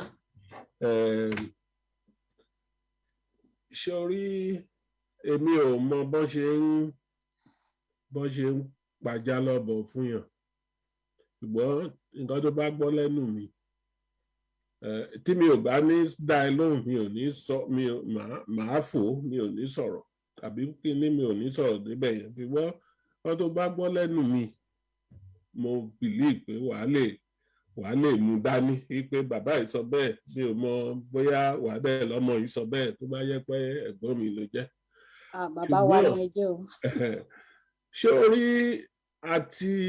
àti organize àwọn èèyàn pọ̀ kì í ṣe nǹkan téèyàn kàn máa mú bẹ́ẹ̀ otherwise for instance ó béèrè pé tó bá yẹ pé àwọn tó wà ní security àwọn tó wà ní a ní security committee but kan tó ṣẹgbẹ́ yìí wọ́n screen wọn ni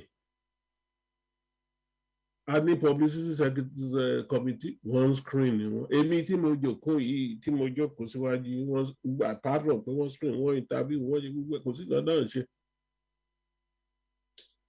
ara nǹkan tí a fi ń sọ pé á dáa kẹ́tẹ̀ fún wa ní leeway díẹ̀ gbogbo kan wọ̀nyí láti àwa gan ti ń rí some of eléyìí tó work ńbẹ̀ eléyìí tí ò ní work ok nígbà tá a láà fẹ́ bí 20 èèyàn ní security committee yẹn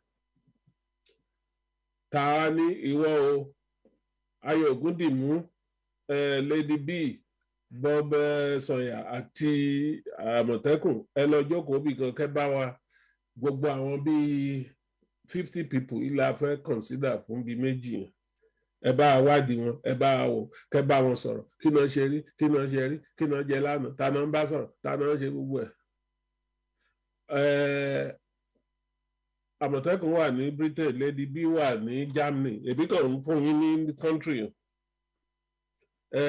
Ayọ̀ Ògúndìmú wà ní Nàìjíríà ọmọọba ìwọ náà wà ní Togo ẹgbẹ́ máa ṣiṣẹ́ yìí ara bíi tí problem ti wà nìyẹn ẹ ó lè jẹ́ èèyàn méjì péré lẹ máa ṣe lọ́sẹ̀ yìí àkàndẹ̀ lè múyàn ká ní kó máa wà ní tábàtì lè ní ẹni ló wà ní security committee àbí tó wà ní pọ a fẹ́ make sure yìí pé kì í tẹ̀ ẹ́ ṣe pé bóyá ó mọ̀ ọ́n ṣe ni a fẹ́ mọ ibi tó ń gan wà. ẹ bọ́ a lè ní temporary committee àbí ad hoc committee. How? Even temporary committee, what do you do? When you call me, I had to call a few people. But I have about a few people vouching for you. I didn't tell you. Look, ìjà tá à ń jà kì í ṣe recreation club là ń pè é fún ìjà ìgbára ẹni là ń pè é. You coming from the blues, you were not on my name the first time, kì í ṣe mi o. I had to call around pé ẹni báyìí. We have about 5 people. I did my homework before I said, look, I'm suffering. This is not tea party. Ẹ ṣàì bí tẹ́ ẹ sọ̀rọ̀ dé yẹn, ó yé wa. Yeah. Ẹ má dá wa lóhùn. Jẹ́ kí n dá ọmọ ọba lóhùn. Ẹ má bínú sà. Problem kan ta ní sìn, ibi tá a ti ń bọ̀. Kò sí communication láàrin government àti àwọn èèyàn. Máa gbọ́ sẹ̀ ní time ibi tá a ti ní àwọn èèyàn ò kí ń lè ní opportunity láti bá government sọ̀rọ̀ wípé nǹkan bá báyìí la fẹ́. Ṣé bí government Nigeria government ò respect àwọn èèyàn. Ọmọ mi ò bínú sí anybody. So àwa ń try láti create awareness yẹn sílẹ̀ fún àwọn èèyàn wáyé pé anybody tó wá máa rúlu wa wọ́n ní if you want to be a millionaire act like a millionaire. Tá bá fẹ́ jẹ́ great country, can act like great country. Àwọn tó wà níwájú wa, we have to hold them to account. So we ask them questions, the tough questions. So it's not personal, sir. Ó jẹ́ sọ̀rọ̀ sí jẹ́ kí mi ò mọ nǹkan tó ní ṣé bẹ́ẹ̀ mi ni mo wà níbi tí mò ń dáhùn yìí. Bẹ́ẹ̀ni sir. Adé enjoy presence yìí. Mo ní kó jẹ́ kí n dáhùn tiẹ̀ kò sẹ́ni I told you lẹ́nìí pé èèyàn kan ní bóyá 1 hour mo ní as long as ẹ bá ní question mo máa wà níbí. Mi ò lọ́bi kankan bẹ́ẹ̀ ní kájọ wà ní dọ̀la bàbá Jáṣe máa ń sọ kínní yẹn láyé ọjọ́ yẹn bóyá ẹ mọ ẹni tá a pè ní bàbá Jáṣe the one of the bàbá ní Ondo State followers disciples of aago kan aago méjì àwọn èèyàn wà lóru wọn wà nílẹ̀ wá bàbá pẹ̀lú èjì yẹn ẹ̀ tí ì lọ sùn ó ní ṣe bí èèyàn ní èèyàn lèmi náà nígbà tó bá ń sùn lórí iṣẹ́ àbí tó wà èmi náà á sùn níbi tí mo wà. So we are both human beings but I'm telling you this pé some of these things ẹ ti ń ka how many months lẹ ti kà fún pé wọ́n ti ń gbàbọ̀ láti àwọn tó bẹ̀rẹ̀ kínní they have been going around the last 7 months but actually the first I came in December towards the end of December I mean January 1 gbogbo àwọn tó ń sọ yìí ló because of the stringent guidelines given. Unfortunately àti August lèmi believe pé a ti wà nídìí problem last year. Well, Tani secretary there was a temporary secretariat. No, it was way before YSM nìyẹn sir. Before YSM nìyẹn. I'm talking about this one. The idea of Bagbo Amotekun, the idea of YSM is a little bit, higher. now let me and more explain lẹ́ẹ̀kan. Ṣé Lady B ṣé ìwà mẹ́ àti ọmọ ọba? Mo wà pẹ̀lú yín sà. Okay, the idea YSN ni pé bí gbogbo àwọn organisation ṣe ń duplicate bọ́mọ bá ṣe sọ tó ń ṣe káàtì ẹ̀ níbì kan tá a jẹ́ bí clearing house tá a ti máa bára wa sọ̀rọ̀. Yes, people are coming in gradually. People are coming in, and the nǹkan tó ń sọ ni pé those organizations tó bá come in, wọ́n nominate 2 people to kó máa ṣàṣojú wọn ní YSN, and through those people ni àwọn nǹkan tó fẹ́ ṣe bíi pé nǹkan tó bá ṣe ní YSN wọ́n máa sọ fún wọn, wọ́n máa sọ fún organizations tó ti wá, and in another this thing tó bá ní nǹkan tó fẹ́ ṣe as a program wọ́n á gbé wá.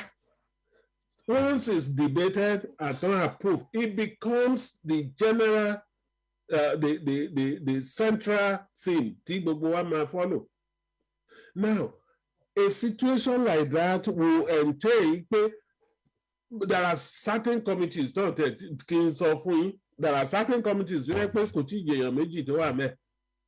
Not because there are no takers, but they are being careful, they are being vetted.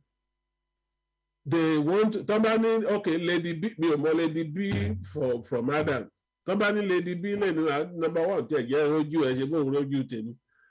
2, Molowa, tell. Then we'll ask around. Things like, we are being careful.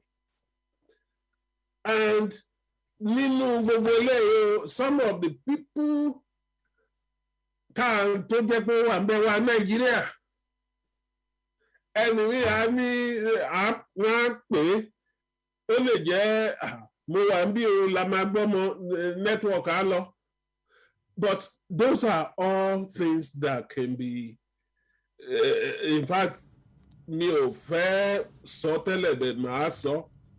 The meeting the executive had yesterday, was it two days ago? We will now have to find a way to make sure some of these things, we find a way to minimize some of these problems and have the committees functioning.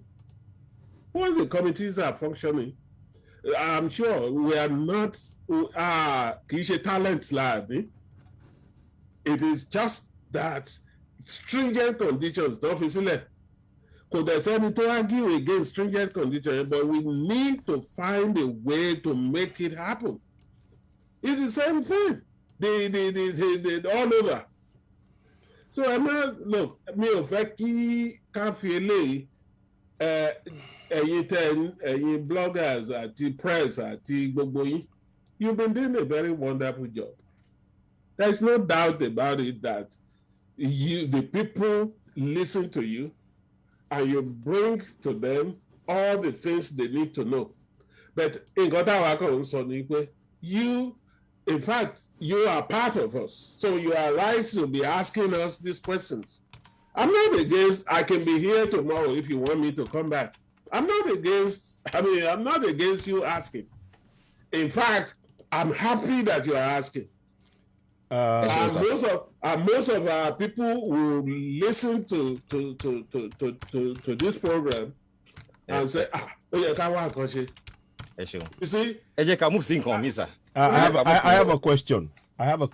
Alagba Amotekun. Eku jókòó sáré, eku ọ̀rọ̀ lusa. Ẹ ṣeun. Eku Ọlákàyè. Yes. Ẹ tó tẹ̀síwájú nínú question yín, ẹ jẹ́ ká sọ fún àwọn èèyàn wa tí wọ́n ń wò wá nílé.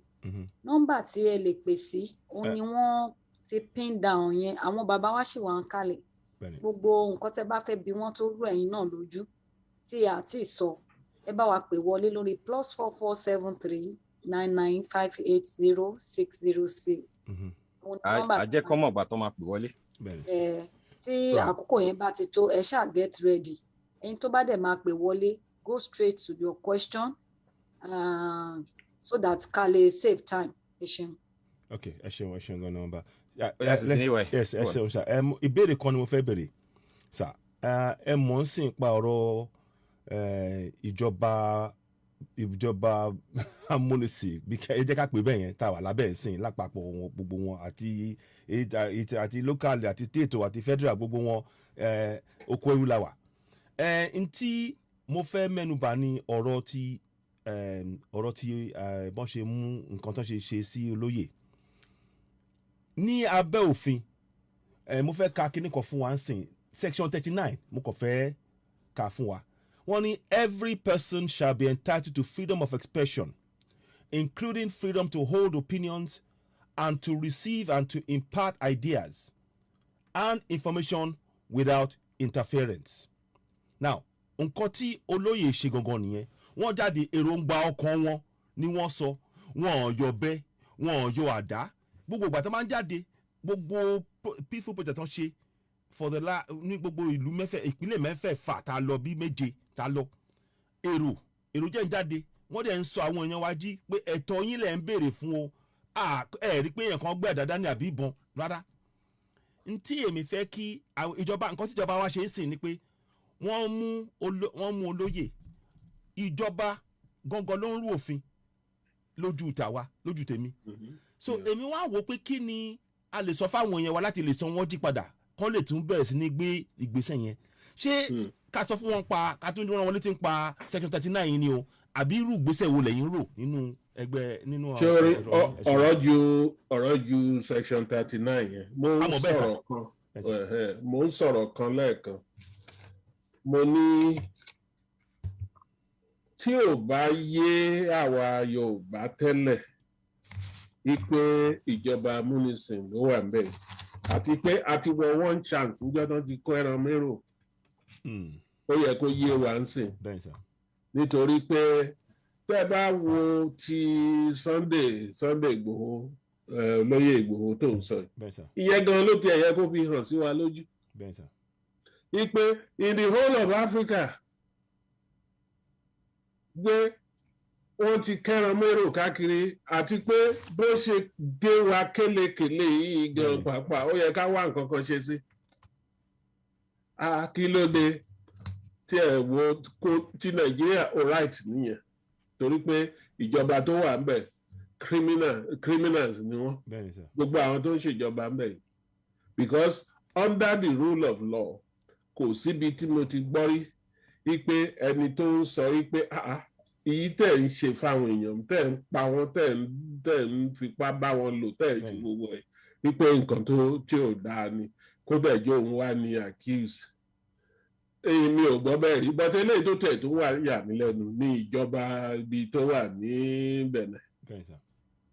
Èèyàn ń lọ wọ́n fẹ́ pa gbogbo èèyàn lórí ó sá kúrò lé wọ́n pààyàn lé ẹ̀ ó fẹ́ gba ti airport yín lọ ECOWAS citizen ni ó ní passport ara ìdání ó ní gbogbo kìtẹ́ epo ló fẹ́ gbé ìlú yìí ó fẹ́ gba abẹ̀ máa lọ ẹ ló fẹ́ dà lu irú ni ok tó bá jẹ́ òótọ́ ni ṣé bí ó yẹ kẹ́ gáìdì ẹ̀ ní airport yẹn pé kọ́ make sure kó wọ plane kó máa lọ ibi tó wà ibi tẹ́ ẹ ti mọ̀ pé listen mo sọ̀rọ̀ kan lẹ́ẹ̀kan yẹn mo ní tí Yorùbá ò bá mọ̀ tẹ́lẹ̀ wípé àárẹ̀ ọ̀tá náà wà àsìkò ló yẹ kán mọ̀ tí Sunday Adéyẹmọ ló yẹ kán fi mọ̀ ló yẹ kó fi dá wọn lójú kí náà bá ló ṣe ẹni tó wà ńbẹ̀ yìí ìjọ wo ló ti wà ní ẹni tó ṣọ̀gá wọn ní Benin ìjọ wo ló ti wà ńbẹ̀ ṣé àwọn gan ṣé wọ́n gbádùn lójú yìí kò séyàn kankan kò séyàn àtàtà ńbẹ̀ we are talking in terms of nations that really care about human rights and about citizen rights and self-determination. Yóò ṣe ẹni tó ti wà ńbẹ̀ tí ò fẹ́ kúrò ńbẹ̀. Gba owó mélòó ló máa fún wọn. And ibi tó ń dùn mí ni pé lóòótọ́ kálá wa ti organize ara wa. Yóò báyìí máa organize délé yìí kò yẹ kó tiẹ̀ tutù anywhere in the world táwọn ìgbà wà ló yẹ ká gbéjà àwọn kan àwọn láwọn Benin àti ti Nàìjíríà ká kó wọn pọ̀. It's not look ara nǹkan tí àwa yìí táwa kan fi ń sọ pé nǹkan tó ń lọ yìí tá a bá kíyèsí díẹ̀ ní ti Sunday Adéyẹmọ àwọn eléyìí tó yìí ń bọ̀ wọ́n ní kéṣekéṣe la èrí tó bá mú gbogbo rẹ̀ jẹ ìyẹn la fi ń sọ ìyẹn ló gbóòrùn wà ìjáde kì í ṣe pé torí kìíní ẹbí tí n bá sọ wọ́n bẹ̀rẹ̀ má bí ẹnì mi níjọ́ tí mo ti lọ síbi tí mo wà tí mo ti wà bẹ́ẹ̀ èmi náà lè dúró kí n kàn máa gbá golf. You understand? But we need to, that underscores why we must work assiduously. Yàrá náà bímọ tó fẹ́ wá Nàìjíríà tó fẹ́ máa ṣe ni tó lè develop Nàìjíríà. But Nàìjíríà kọ́ la wá ń sọ sí Yorùbá nítorí pé àwọn yòókù ẹni lòun fẹ́ máa tẹ̀lẹ́ran láti ṣe kó tó wá sí ìgboro Èkó kó tó ṣe kó máa tẹ̀lẹ́ran ládùúgbò ẹ̀ lọ́rùn bẹ́ẹ̀ táwa ò fẹ́ ṣe yẹn mọ́. We want to join the Community of Nations. Tọ́ba ló ń rányàn ní moon tá a bá tiẹ̀ tí lè rányàn ní moon ká tiẹ̀ ní good electricity good hard-born water ká tiẹ̀ kọ́kọ́ ṣe yẹn fúnra wa ná. Tọ́mọ bá ń wáṣẹ́. Do you also know ìpè ká ní Yorùbá land lásán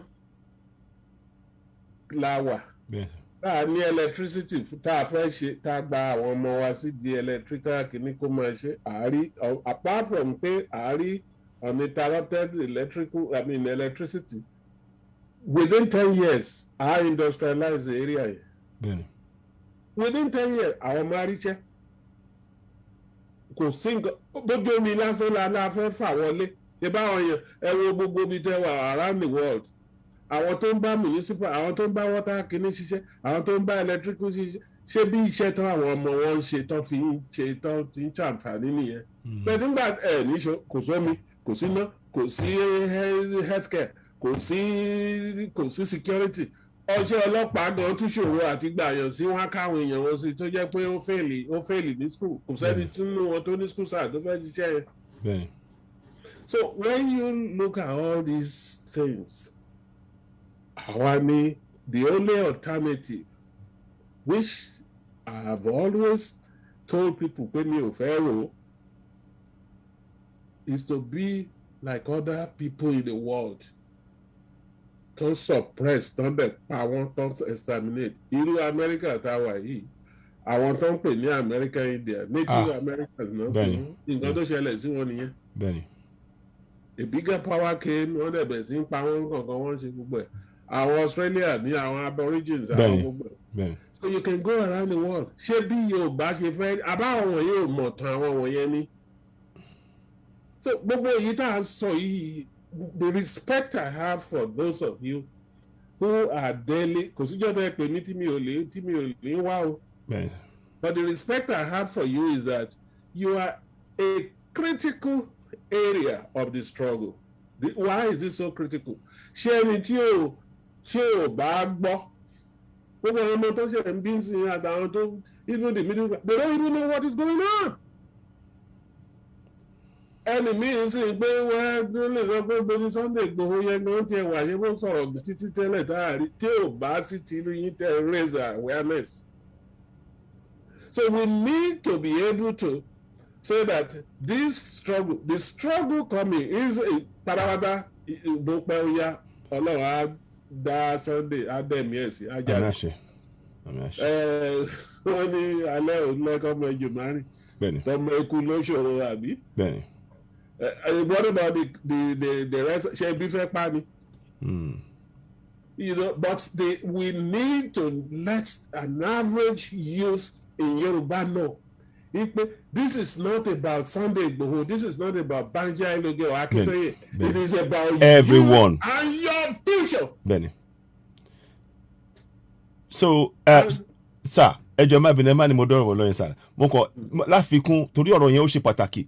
Irú ìgbésẹ̀ wo, irú àbá wo lẹ̀ bá mú wá pé kílẹ̀ àwọn èèyàn wá lè máa ṣe nílé ní gbogbo ìgbèríko abúlé, ìlú kékeré, ìlú ńlá ní gbogbo ìpínlẹ̀ wa lọ́wọ́lọ́wọ́ báyìí. Kí ló lè máa ṣe? Unfortunately, mi ò fẹ́ máa sọ pé I saw this coming in those days, but ó ti tásìkò sí when they started irúgbà táwa ìjáde secondary school àti ẹ̀fẹ́ wáṣẹ́ aláàdéró de admission but ibi tá a ti ń lọ náà ẹgbẹ́ admission ò lè wá bá bẹ̀rẹ̀ iṣẹ́ níbí it's too sad. When I finished university school in the 70s, in the mid-70s, me ò apply anywhere but Daily Times. Ibẹ̀ nìkan. Àwọn èèyàn ní you are crazy. Ó yẹ kó lọ NBC. No, newspaper. Daily Times mo fẹ́ fi ṣiṣẹ́. Wọ́n dẹ̀ mú mi. We never lacked. Pé èèyàn kan jẹ́ náà ó lè ní PhD. Ó ní medical doctor jáde kò ríṣẹ́. Lawyers jáde kò ríṣẹ́. Kì í dẹ́ ṣe pé ṣé àti wá Nàìjíríà ti wá advanced the stage yẹn ni. Because you have a kind of government tí ò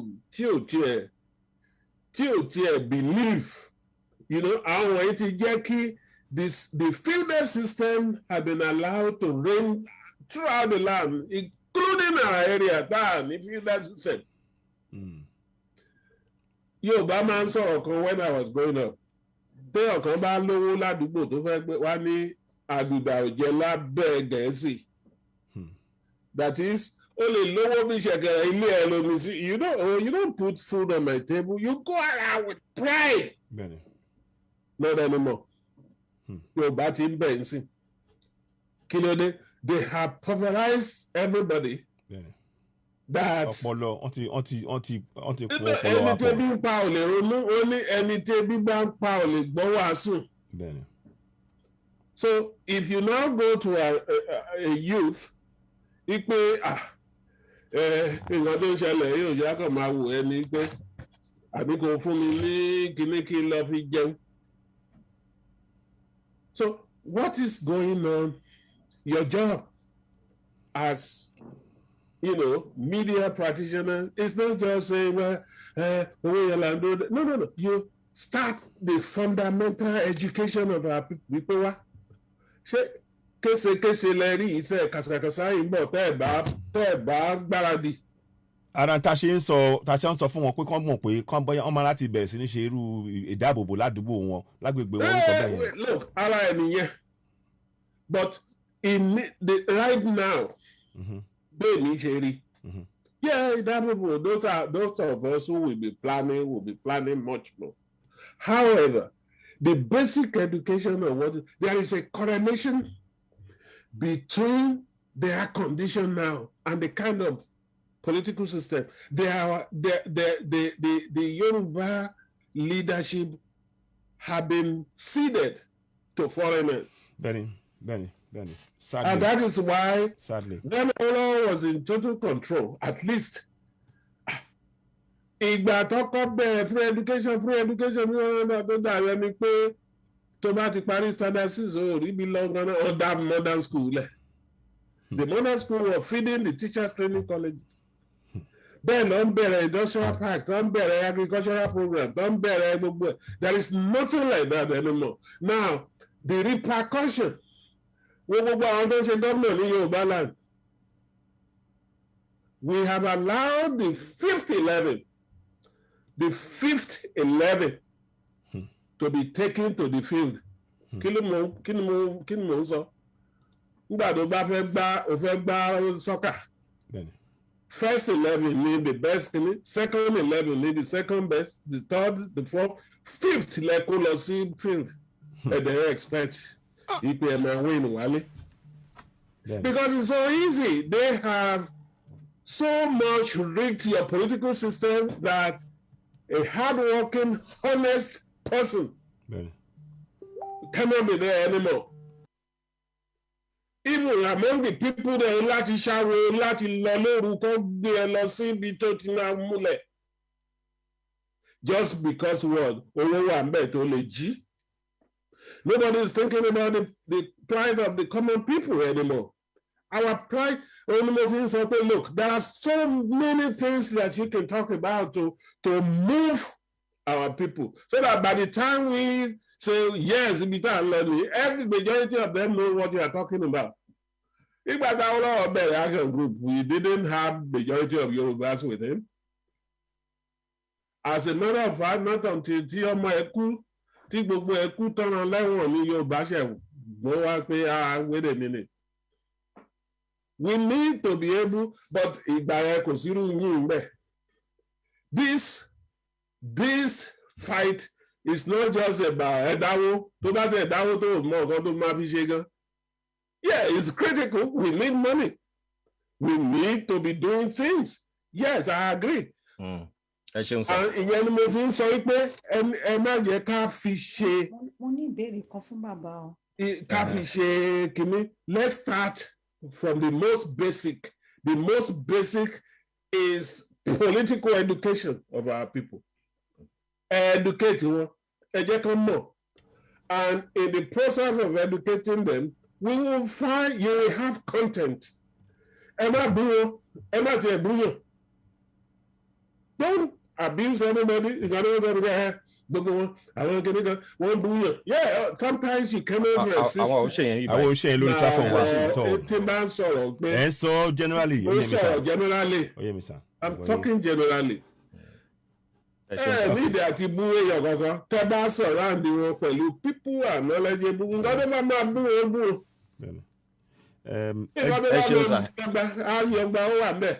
Ọmọ bá fẹ́ bèrè next question lọ́wọ́ yín sà. Yes, then àwọn àgbà calls tó bá ṣe díẹ̀ àlè gba calls ẹ̀yìn ọmọ bá ó yá proceed. Ìbéèrè tí mo fẹ́ béèrè ní kíákíá lọ́wọ́ bàbá wa ẹ ṣeun gan ni ẹ pẹ́ fún wa.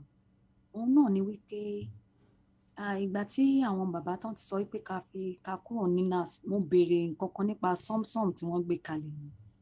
Ṣé kò sí nǹkan kan tó ń lọ nípa ẹ̀ mọ́ ni àbí gbogbo ẹ̀ ti close? Kí ni ìgbésẹ̀ tí wọ́n ń gbé nípa ọ̀rọ̀ diplomacy, àwọn petition àwọn kọ̀ọ̀kan bẹ́ẹ̀ yẹn bíi ti ní NAS tó ń ṣẹlẹ̀ tẹ́lẹ̀tẹ́lẹ̀ because àgbọ̀n nǹkan kan mọ́ lórí yìí. Well, I have èmi kàn lè sọ bill mi because èmi kọ́ ni bàbá. Even originally from the word go, I've had problems pẹ̀lú the position of Nina. The positions are very good as far as I'm concerned. But èmi wò pé okay, now after so what next? What next? Ni mò ń ìjọ kan tèmi àti Tony ta wà program kan we disagree not on the program itself but on what èmi máa ń try ara bi tí tá ti ń sọ látàárọ̀ ni tó bá ní wá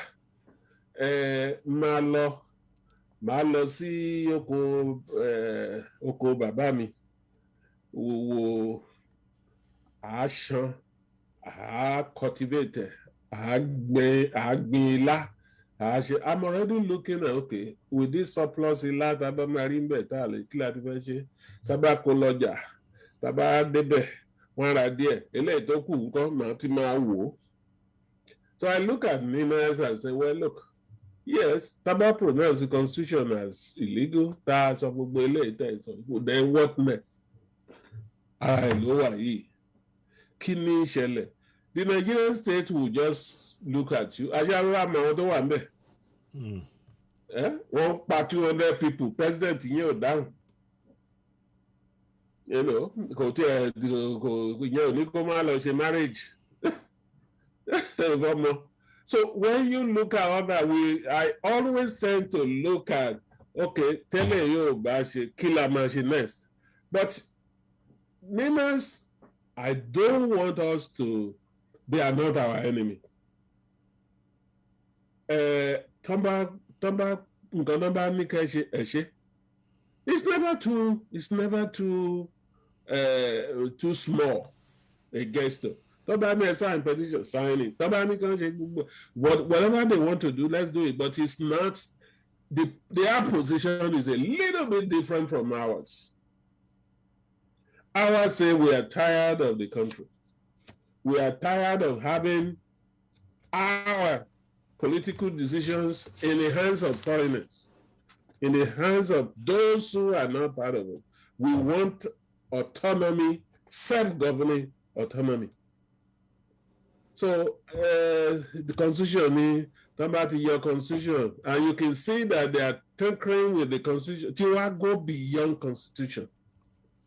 We go beyond, even though the constitution cemented the enslavement of the other part of the country. But ours, we've now said, look, let me even go further.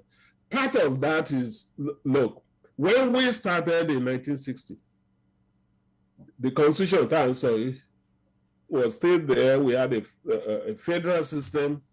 We have relative autonomy in the regions. But gradually, starting from 1966, now, our position against restructuring is Tabate Tumbara once in hold at the jugular vein, te allow Tatuni, okay, Atishele, limited autonomy. Kidney show why kidney assurance that as part of the country, you won't start the process again of taking arms and doing the same thing that has been done before. We're tired of that. We've been 60-something years within that period to now, 30 waste. And these are generations. Generations unborn can be allowed to go through what we are going. You have slowed down our civilization for so many years. And we don't want to repeat that. We are a nation on our own, even as it is constituted today. And we are the ones that we have everything to benefit by going alone. And we have nothing, absolutely nothing. And don't listen to people like Oshibajo who is saying that poverty map. No, we have absolutely nothing to lose by not being part of Nigeria. Absolutely. Well, all the resources to me. Those are the things that I know so well. So you're right. Yeah. You're absolutely right, sir. We agree with you. All right. Quick question. Yeah. Right. Baba, next question. I feel move away from now.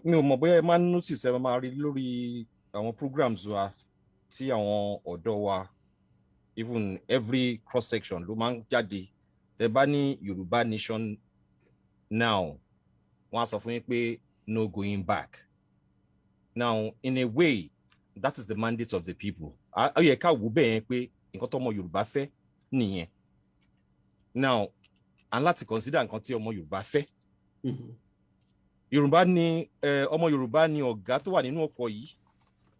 Àwọn tó wà ní the ship tó kàn wá, they are working for the Yoruba people.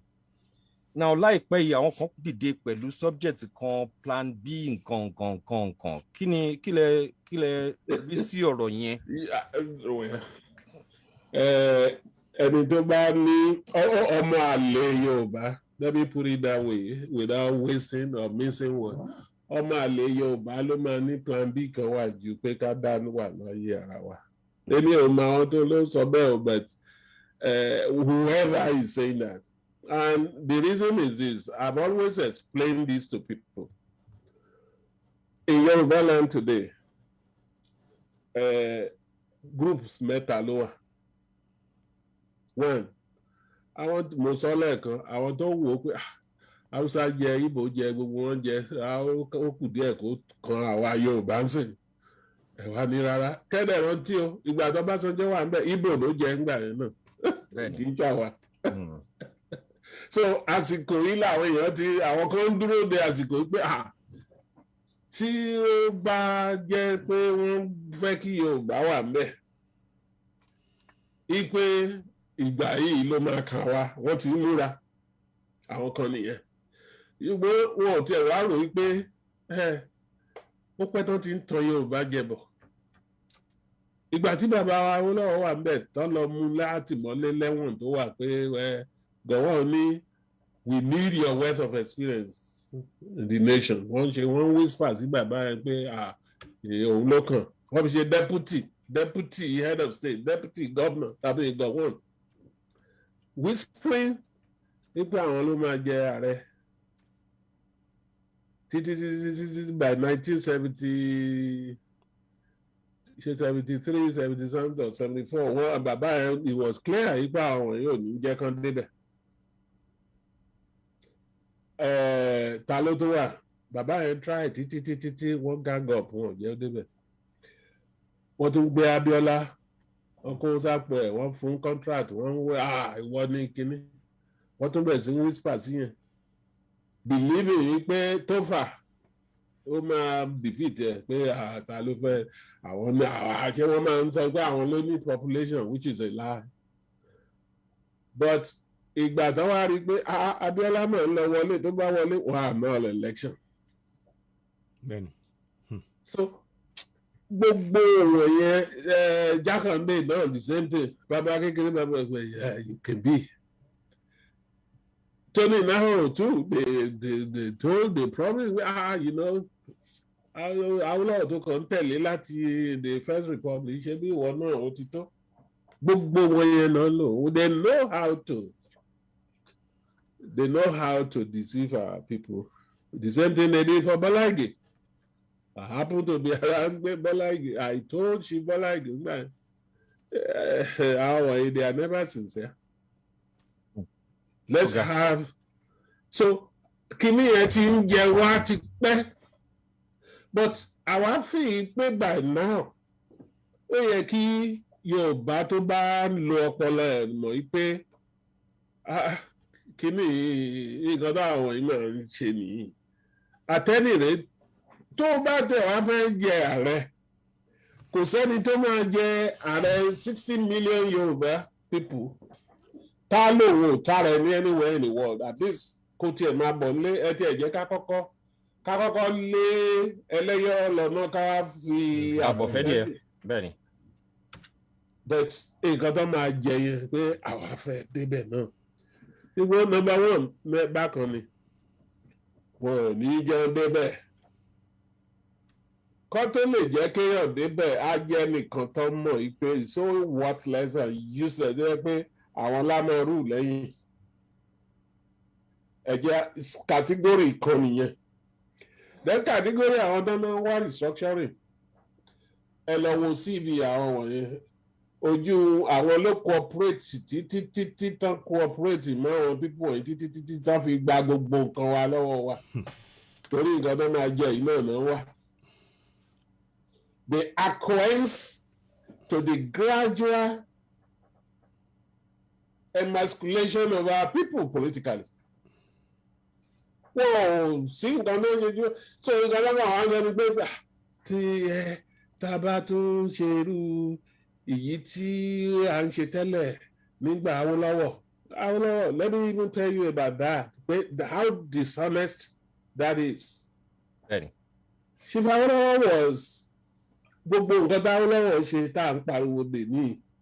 He did under the colonial regime, before independence. Very. Immediately, tani independent, tani self-rule, Awólọ́wọ̀ ti bẹ̀rẹ̀ sí ní problem. Wọ́n ti kó tì. Within 1.5 years after independence, Awólọ́wọ̀ lọ sẹ́wọ̀n, almost 2 years, wọ́n lọ sẹ́wọ̀n, wọ́n rán lẹ́wọ̀n.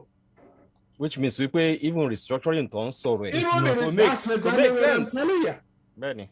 Bàbá ọmọ bá fẹ́ béèrè question kan lọ́wọ́ yín. Ẹjọ́ hold on alàgbà Bọ́básanyàn tí wà ń bẹ̀ lẹ́ẹ̀kan alàgbà Bọ́básanyàn náà wọ́n fẹ́ béèrè question. Ẹni sùúrù jẹ́ kí n parí nǹkan tán béèrè yẹn ṣé wọ́n pé mẹ́ta ni mo pè méjì nìyẹn. Now the third one are the self-determination people.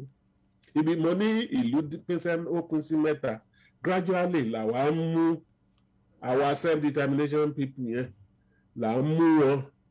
Ẹni tó wà ní sùsọ́sọ́rọ̀ à á mú kó máa bọ̀ ìwọ jáwọ́ nínú àpótí òyọ̀ ká jẹ́ ká gbomi lákaná. Àwọn tó ní wọ́n ń lọ sí political kìíní náà ń wá àwọn náà fẹ́ jẹ tiwọn kí ẹ gbogbo yà wọ́n ní nǹkan kan náà ní pé kí wọ́n lọ jẹ tiwọn ń bẹ̀ nígbà ojú wọn fẹ́ jà tán láìpẹ́ yìí wọ́n ti ń wá àwọn tán nǹkan tó máa lò sí wọn. Ẹ̀yìn amẹ́sì ni Buhari wà kọ̀ọ̀tẹ̀ tí ìmọ̀ bọ́ ṣe máa sọ ni anybody but Yorùbá so tí èmi believe pé tójú wọn bá jà tán tí kí náà ṣe máa ń sọ yẹn ní Yorùbá kìnnì kan ọwọ́ kìnnì pòfo àbí gangan wọn á wá padà wá bá wa. We will allow them to come because ṣé oríjà tó ń bọ̀ yìí we want as many of us to àwọn nínú restructuring ìgbà tó bá rí i pé kò sẹ́ni tó ń ṣe kìnnì àwọn náà ń bọ̀. So that is why we need to keep on educating them. We keep on telling them this is what has to be done. This is how to preserve the future. This is how to preserve our land for the benefit of our offspring. So the question is,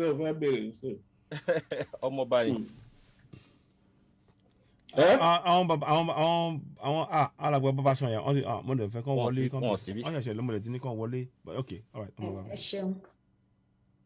ẹ ṣeun ìbéèrè tí mo fẹ́ bi bàbá wa ni pé ó dá lé lórí àwọn global directorate because níbi bóyá around 2020 ni bàbá fi wọ́n lọ́lẹ̀ nígbà yẹn so ìgbà tí wọ́n dẹ̀ fi wọ́n lọ́lẹ̀ wọ́n dàbí government in exile ilé tó jẹ́ pé ó fẹ́ farapamọ́ ó fẹ́ farapẹ́ ti YSM tí wọ́n ṣe ń sìn but ìgbà yẹn náà tí wọ́n dá wọn sílẹ̀ àwọn èèyàn tẹ̀ ọkàn rò pé ṣé wọ́n fẹ́ máa ṣèjọba láì tí ìgbàlú ni but láìpẹ́ tí gbogbo nǹkan wá ń ṣẹlẹ̀ láwọn èèyàn ṣàwá ń foríṣiríṣi iṣẹ́ ọ̀rọ̀ ránṣẹ́ sí wa pé nǹkan tí wọ́n ń ṣe náà nǹkan tí bàbá gbé wọn kalẹ̀ fún nígbà yẹn ló dàbí pé YSM náà tún wà fún nísìn pé ṣé tó bá jẹ́ pé bá a dẹ̀ ṣe ń wò wọ́n náà àwọn náà they are organized people and nǹkan àmọ́ bóyá ẹjọ́ ń ṣiṣẹ́ pọ̀ ni o pé tó bá jẹ́ pé wọ́n ti fààyè gbà wọ́n ni bóyá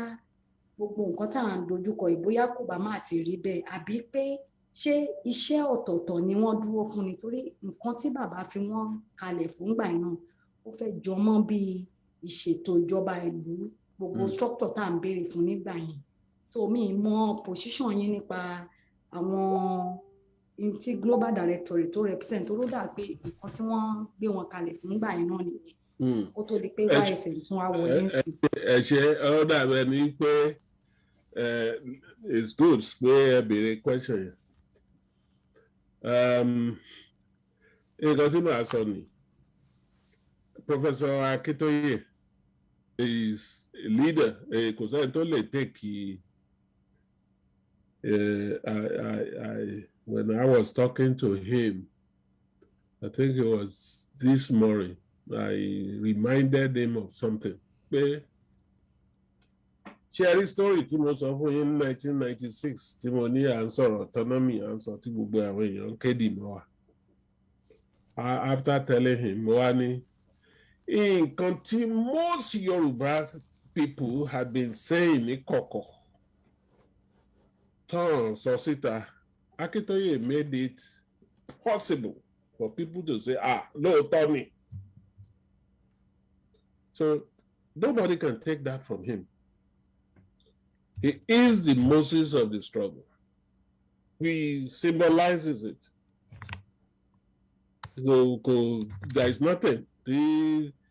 So I always tell people, if you wake Akintoye up at 2 a.m. in the morning, he will tell you about the struggle. If you now say, well, boya lọ́sàn-án, boya Obasanjomi, he will tell you the same thing. However, now, let me also tell you, because of his age, he sees himself, it's not just he sees, he is the father of everybody, even including àwọn tó ń sọ̀rọ̀ tó politicians náà bá wálé ní á ní ọmọ mi tó bá ti jù ẹ́ lọ àbí tó rí àbúrò mi ọmọ mi pẹ̀lẹ́ àgbàdo àgbẹ̀.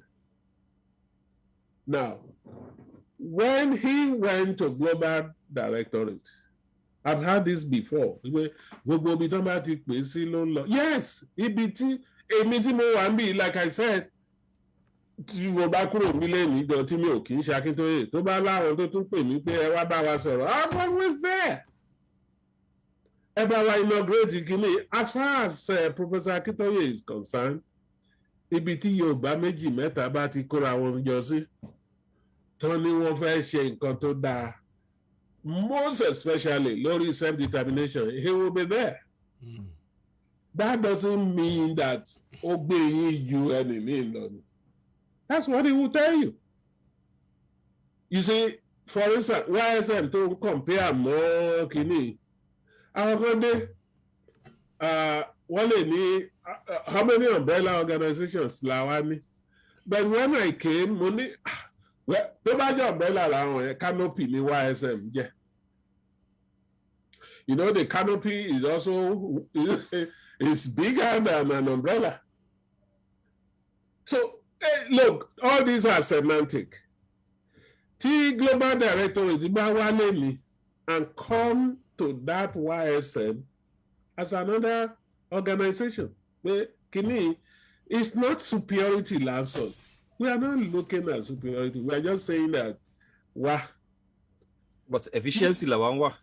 Efficiency la wangwa. Efficiency la wangwa kì superiority. No.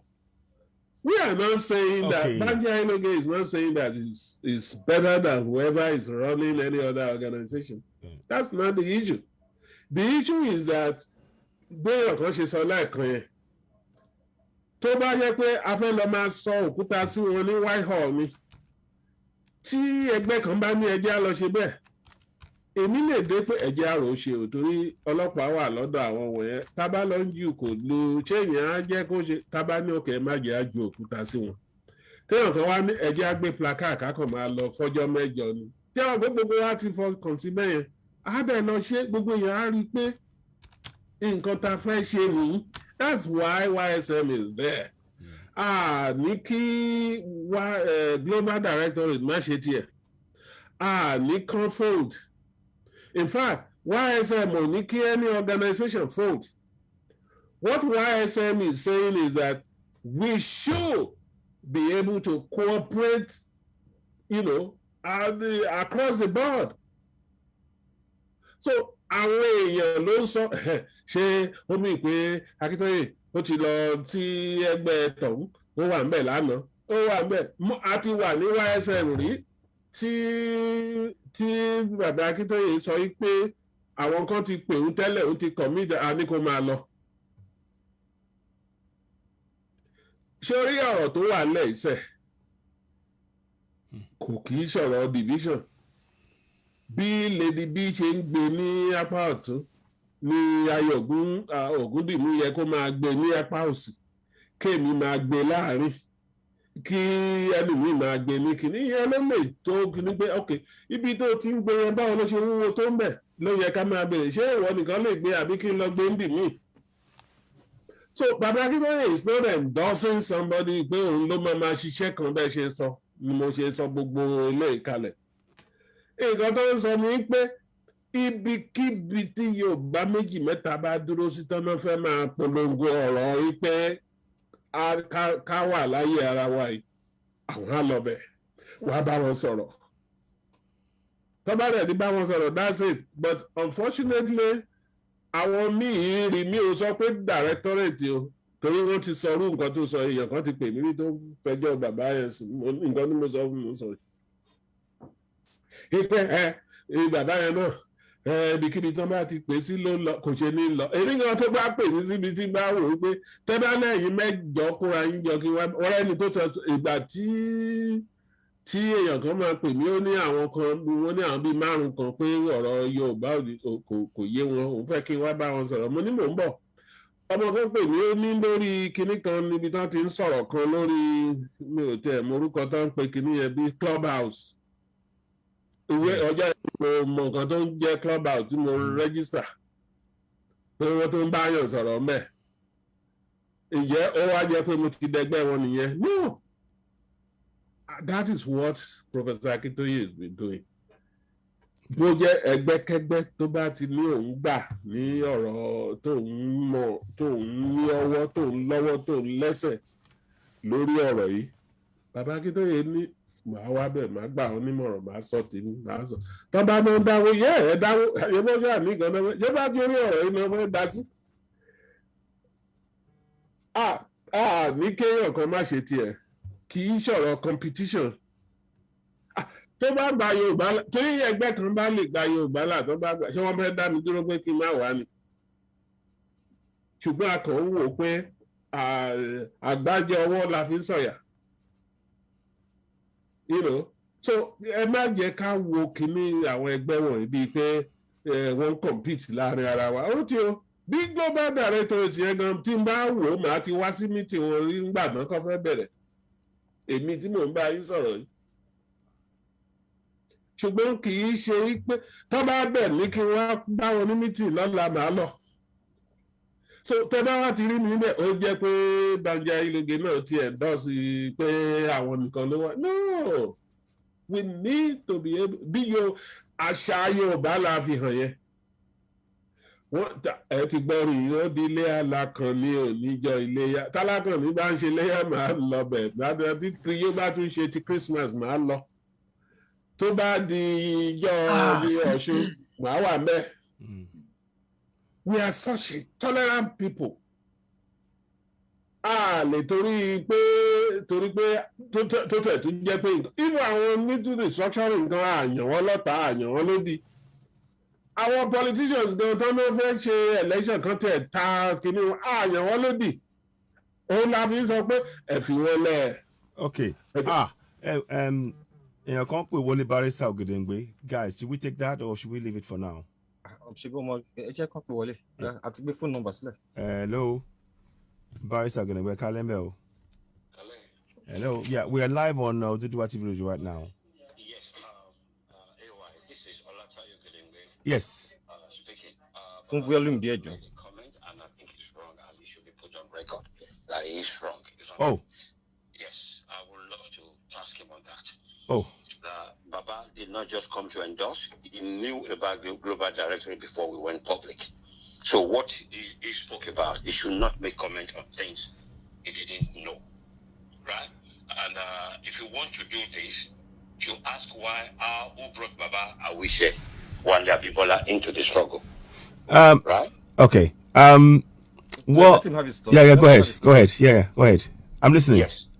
Yes, Baba Jiloye, what he said is completely, it's not just Baba endorsing it. There were work that accumulated in months before the Global Directorate went public around this time last year. So it wasn't just an endorsement, it was an attempt to build the old drawings, that is, the wall of Ejekinso Yoruba. Nkotari to Shele, ni YWC, but she collapsed. Low bring about the vision of what do you call it, Global Directorate. And the instruction from Baba Akintoye is mobilize yourself, coordinate yourself, deal with the government of your nation. Yoruba. So what I'm hearing Baba Jiloge saying, can understand that he said he only just came, if I want to join in December, it's not accurate. I just want to say that. That's not correct. Okay. All right. Okay. Thank you. Thank you. Thank you very much. Thank you for your call. We'll be in touch. Thank you. That is also the Yoruba ethos. Nǹkan tí Baba Akintoye sọ, because like mo sọ fún yín lẹ́ẹ̀kan pé èyí ṣe first time tí mo máa gbọ́ pé bàbá yẹn kàn máa ń lọ ó ṣe tó gbàdá bí Baba Akintoye ní nǹkan tó ń ṣe nìyẹn èmi ò lè. Whatever happened between you or your organization and Baba Akintoye is better taken, but that is the position that was represented to me. Mm-hmm. And thank you for bringing that up. And okay. Ọlọ́run aṣọ gbogbo wa. Àmì àṣẹ, ẹ ṣeun. Alàgbà ilẹ̀ ní bàbá sọ̀yàn wọ́n ní question láti béèrè. Ẹ gbọ́ sókè, ẹ ṣeun. Ẹ ṣé bàbá wa, mo dúpẹ́ lọ́pọ̀lọpọ̀. Ṣe rí ó ṣe wá láàánú pé bí ẹ̀yin bàbá wa bẹ́ ṣe rí nǹkan kọ́ làwa ṣe rí. Nítorí pé àwa ẹ̀yin bá àwọn ẹgbẹgbẹ́ àwọn àgbàlagbà gẹ́gẹ́ bẹ́ẹ̀ ṣe sọ ní YSM wọ́n ṣe kó àwọn olórí jíjọ gbogbo ẹ̀ púpọ̀ nínú wa àmọ́ information kò come down sí àdán tó yẹ kó gbọ́ àwọn Yorùbá gan mọ nǹkan tó ń ṣẹlẹ̀ but question tí mo máa fẹ́ béèrè nísìnyí ni pé torí gbogbo nǹkan tá a ti ń ṣe bí ọdún méjì a rí i pé there's a lot of mistakes. Wọ́n á fẹ́ béèrè lọ́wọ́ yín sà kí ni nǹkan tí ẹ̀yin rí láti ìgbà tá a ti bẹ̀rẹ̀ yìí tó yẹ pé ó yẹ kó ṣe tí kò ṣe àti pé àwọn mistakes àwọn mistake táwa ti mọ̀ lára nǹkan tó mú wa tá a pè yín kí ni how are they making attempt to correct it? Thank you. That's another important question. Torí pé gbogbo wa ló wà lẹ́gbẹ́ oríṣiríṣi ẹgbẹ́. Surely the idea of èèyàn kan sọ pé ó ṣe wá ni yes, I'm not new to Yoruba. In fact, for most of the kìnnì pé ìwọ̀nba táwa náà bá lè ṣe a máa ṣe, you know, táwọn èèyàn bá fẹ́ demonstrate tá a bá lè kọ́ ẹgbẹ́ wa lọ àá bá wọn lọ tí ò bá dẹ̀ comfortable nígbà míì tó bá jówó nìkan dá sí ṣé ẹ fẹ́ lọ ṣe demonstration, but I see that by the time I got aware of YSM, it was a way to correct the mistake of the past.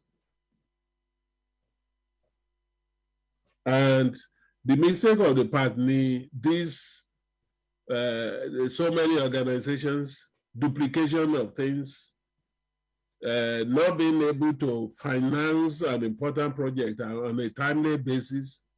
I believe that YSM should be the answer to some of these things. Like I said, if, for instance, let me say in the Yoruba People's Forum, Tabani àwọn ni umbrella ní Yoruba People's Forum tẹ́lẹ̀ pé àwa ní gbogbo àwa ló ń ṣe. And all of a sudden, there are 4, 5 people, 5 others. Tó sọ pé ó ti àwa ò sí ní ẹgbẹ́ yín o, tá bá máa ṣe umbrella ẹ jẹ́ ká get together. Ká ṣe the Yoruba People's Forum should be able to say, well, lóòótọ́, tá bá kóra wa pọ̀ yíyẹ ní yẹ wá. There should be nothing sacrosanct about who becomes, even YSM, I would say so. Tí YSM bá ní, I'm just giving you an example, tó bá jẹ́ 50 people ló wà ní YSM. Tí 80 people, 80 organizations, yeah, not people, 80 other organizations wà níbì kan, I will be the first person to say, ẹ̀yà wa ọ̀hún yẹn lọ. Because nǹkan tó wà nílẹ̀ yìí, ó kọjá ọ̀rọ̀ yìí pé àwa láti lè máa jẹ́ báyìí tẹ́lẹ̀. Ó ti kọjá. You can look. You should be flexible enough to admit that at least affair large organizations. Otherwise, kill our ṣe. What is the need for individual organizations anyway? We have to be pragmatic about some of these things. That is my position. I'm not holding brief for any other.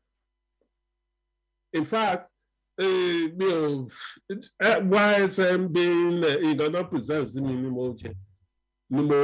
mo follow when I joined them. Yes, this is a laudable, just like you have all testified. This is a very laudable project. Tabale get gbogbo ara wa jọ síbì kan. And I'm also not crazy to the extent that mi ò ní mọ̀ yìí pé sometimes you can't get everybody. Ìgbà tá a fẹ́ tí Yorùbá fẹ́ ní, tí Nàìjíríà fẹ́ gba independent, ǹjẹ́ tí n bá sọ fún ǹjẹ́ kò ní yà yín lẹ́nu pé àwọn kan wà tó jẹ́ ẹgbẹ́ kóyìnbó máa ì lọ wọ́n wà. You can always, but you aim at the plurality of the people. If we have 60 organizations, 70 organizations, 80, yes, it will be, and that doesn't make the others your enemy.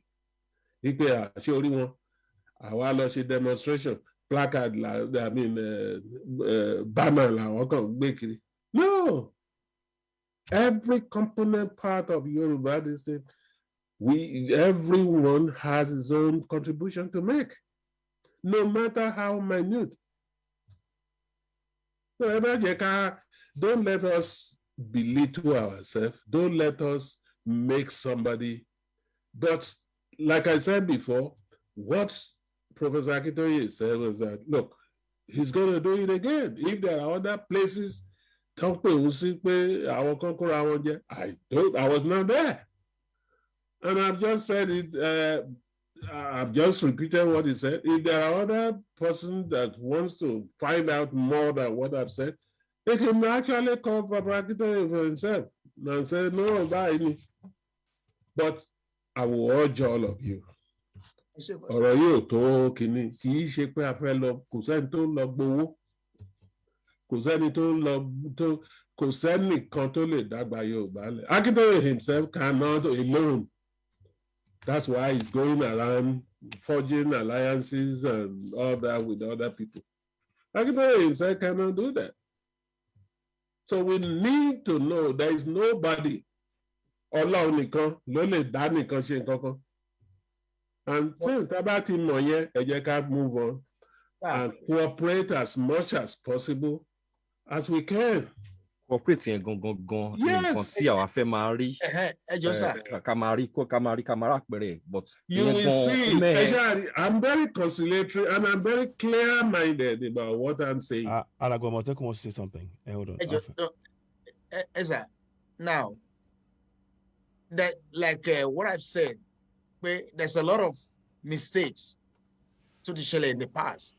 Kini steps one take, for instance, major problems to the shell. Now, that is one. Then number two, YSM. The purpose one to go on together, are they achieving it?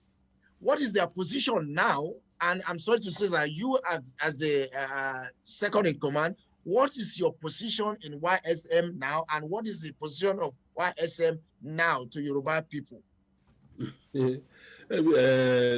Bob, I hope you've been in this conversation from the beginning. We spoke about the formation and how we are populating committees and all those things. Now, the position of YSM is self-determination. As its name says, Yoruba self-determination movement. It's a movement, not an organization. And there's a difference. Movement and it's a conglomeration of other organizations. And we are saying that it is not easy, like you can see, even here today. It's not easy to have 50, 60 organizations together and expect to move at a snail speed. And we are trying to do that so that we don't fall into the mistake of the past. Look, it's easy. Most of you are familiar with the military fiat, and because of that, you feel that once you say they are going to do it tomorrow, they will do it. If you do that, half of the organization will be out. Will be out without being there, because you must also remember these are voluntary organizations. At the president, at the chairman, at the vice chairman, at anybody. These are voluntary organizations.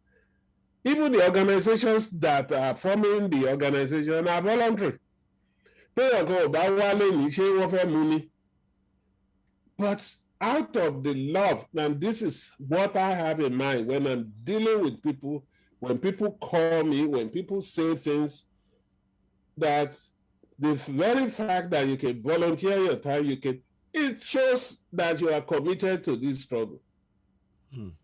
Until we see otherwise. gbogbo gbàdá tí wà nílé nìyí ṣé wọn ò rí nǹkan míì tẹ́lẹ̀ ṣe ni. There are. I think That shows your commitment. That shows that you really have your heart in this thing.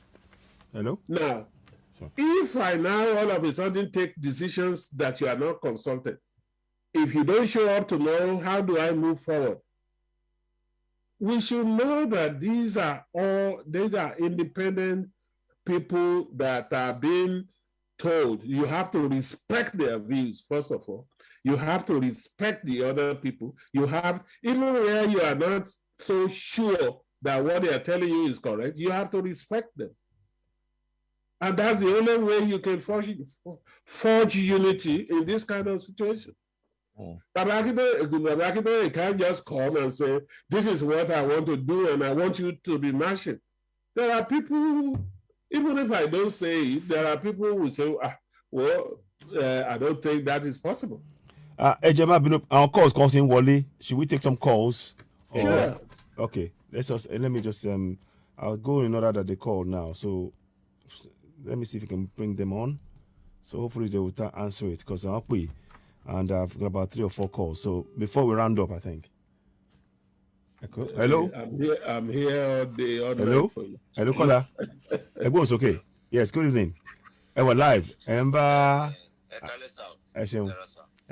Láti location 9. Then. Okay. Ohun tí mo fẹ́ sọ nípa ọ̀rọ̀ global directorate tàbí closing pé wọn. Jọ fún volume díẹ̀ sí. Ọlọ́run bọ́ ló jẹ́ ìdí orí inú everybody. At least mo máa ń follow program lóríṣiríṣi. A sì leader àwọn gangan, wọ́n máa ń representative ni wọ́n máa ń rán wa. Ṣé yẹn? They never come out tó jẹ́ leader wọn. Bàbá Àmọ̀tẹ́kùn àti Lady Best àti ọmọ Bàlànà wọ́n sọ ń gbà kan pé gbogbo àwọn leader ilé ẹ̀kọ́ kan tó ń kúrò bá direct èmi tó ń lé tán náà wọ́n fẹ́ jẹ́ wọ́n fẹ́ ṣe báyìí wọ́n fẹ́ ṣe báyìí kí gbogbo wọn tiẹ̀ jáde káàrí pé leader wọn ni di èní mo ti ń bá yín sọ̀rọ̀ ìsà gbogbo àwọn ẹgbẹ́ yẹn lẹ́yìn ìlànà ọmọ Oòduà táwọn rí bàbá àti bàbá self determination which is bàbá tó wà lórí bàbá Ayélóge bẹ́ẹ̀ni ọ̀wọ́n nìkan là ń rí ṣó ti ní nǹkan tí mo sọ ọwọ́n tèmi bá dẹ̀ ń rí tèmi fojú rí èmi lè rí pé tí mo dẹ̀ ní nǹkan tó tí mò ń gbọ́ prógámù wọn tí mò ń nǹkan tó ń sọ ni mo rí pọ́n wọn ilé ó dà pé ó níbi tí nǹkan tó fẹ́ ọ̀fà wa ok ẹni tó ń ran representative àtòkò rẹ̀ leader táà kì í rí wọn lórí program kọ́ má da YSM rú nǹkan tí wọ́n fi lílẹ̀ tí bàbá ní kí wọ́n ṣe láti lè coordinate gbogbo ẹgbẹ́ pọ̀ òun ni program òun ní YSM wà fún kì í ṣe pé movement ni is not ẹgbẹ́ ẹgbẹ́ yàtọ̀ sí pé ẹ̀kọ́ ẹgbẹ́ jọ ní ẹ̀ẹ́dẹ́gbẹ́lẹ̀ o movement àjọṣepọ̀ nǹkan tó body of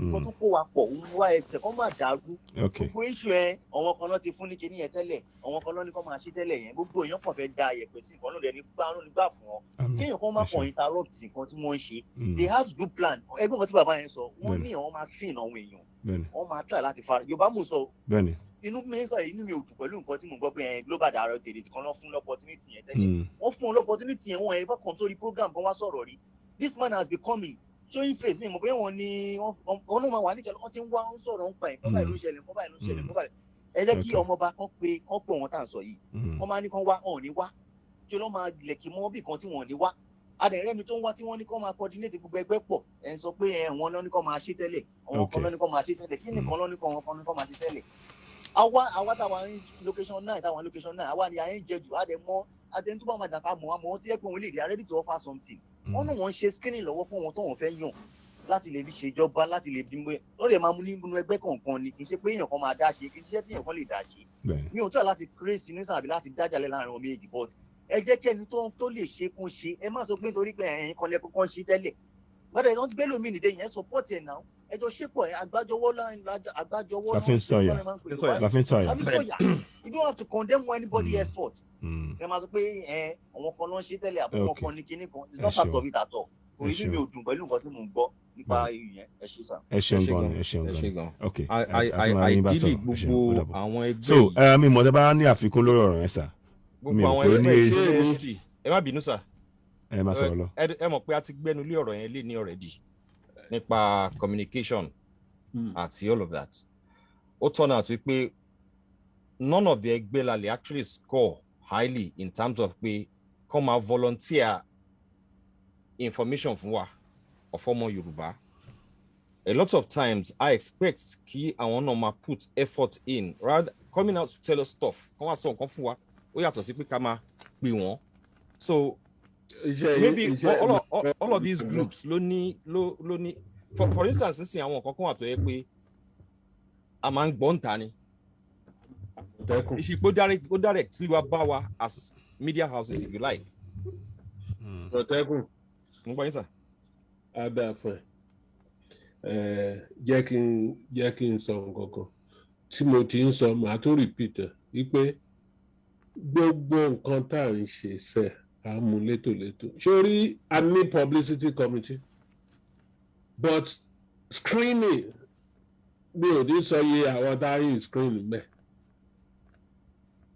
so àwọn wọ̀nyí náà ready àti ṣiṣẹ́ ṣùgbọ́n mo ń sọ okay màá sọ nǹkan kan tó yẹ pé ẹni tó sọ̀rọ̀ láti yẹn ó fẹnu kò nígbà tá a bá ní ẹni publicity committee lóòótọ́ tá a ní ẹgbẹ́ tó ń lọ síbi 60 tó jẹ́ pé bóyá àwọn ẹgbẹ́ bíi 5 péré láti yan àwọn wọ̀nyẹn tẹ́ àwọn yòókù ń forúkọ ránṣẹ́ tá a fọwọ́ kàn wọ́n ìyẹn ìyẹn ò lè bẹ ẹgbẹ́ jẹ́ a ní láti ní sùúrù ká gbà ok iṣẹ́ báyìí o la fẹ́ ká máa ṣe o àkọ́kọ́ sọ iṣẹ́ báyìí làwọn wọ̀nyí máa ṣe o nǹkan báyìí náà máa ṣe o èkìní kan ẹni bá lẹ́gbẹ́ tó jẹ́ pé wọ́n láwọn tó lè ṣiṣẹ́ yìí kọ́ forúkọ wọn ránṣẹ́ ìgbà yẹn láṣẹ tún máa ìyẹn tún máa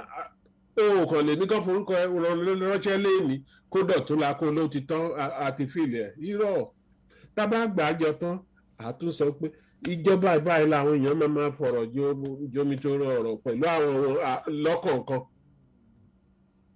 tábà tí wàá wò tán irú iṣẹ́ yìí bóun ló ṣe ṣe tán báwo ló ṣe ṣe tán báwo ló ṣe ṣe tẹ́lẹ̀ rí ok ẹgbẹ́ wo ni ìwọ gan kí ló ti gbéṣe rí nínú ẹgbẹ́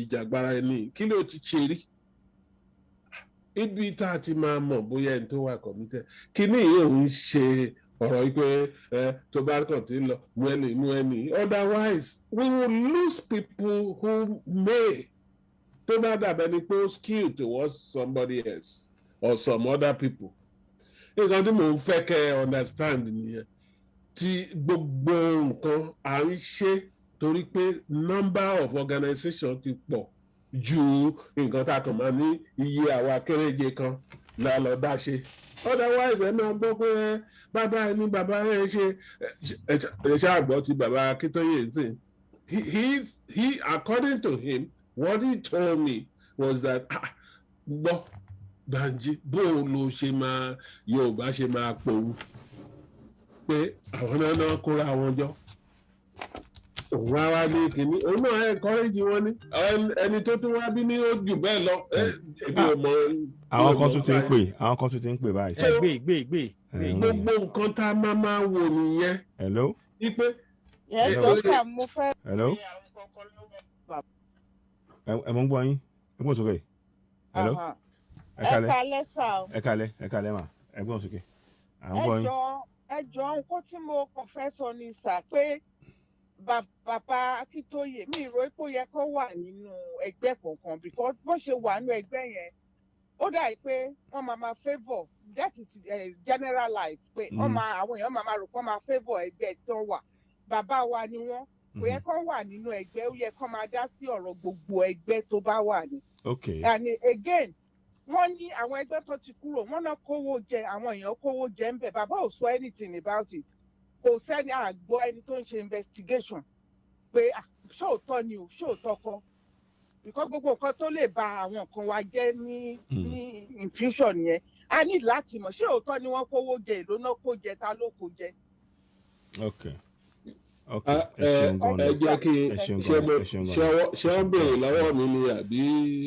so ìbéèrè tí wọ́n ní. béèrè lọ́wọ́ yìí ni sà. ok èmi lẹ́ni tí mo jẹ́ èmi ò gbọ́ pé bàbá Akíntóyè kówó jẹ o nítorí pé ní gbogbo ẹgbẹ́ tí nǹkan tó máa ń sọ fún èmi tí mo dẹ̀ mọ̀ ni pé gbogbo ẹgbẹ́ tó ń kó jọ kò síbi tán ní Akíntóyè ní treasurer wọn so bó lo owó jíjẹ ṣe wà lọ́wọ́ ẹ̀ tí ò ń ṣe akápò ìyẹn nọ́mbà wà ara nǹkan tí nígbà tí mò ń sọ̀rọ̀ lẹ́ẹ̀kan mo ní.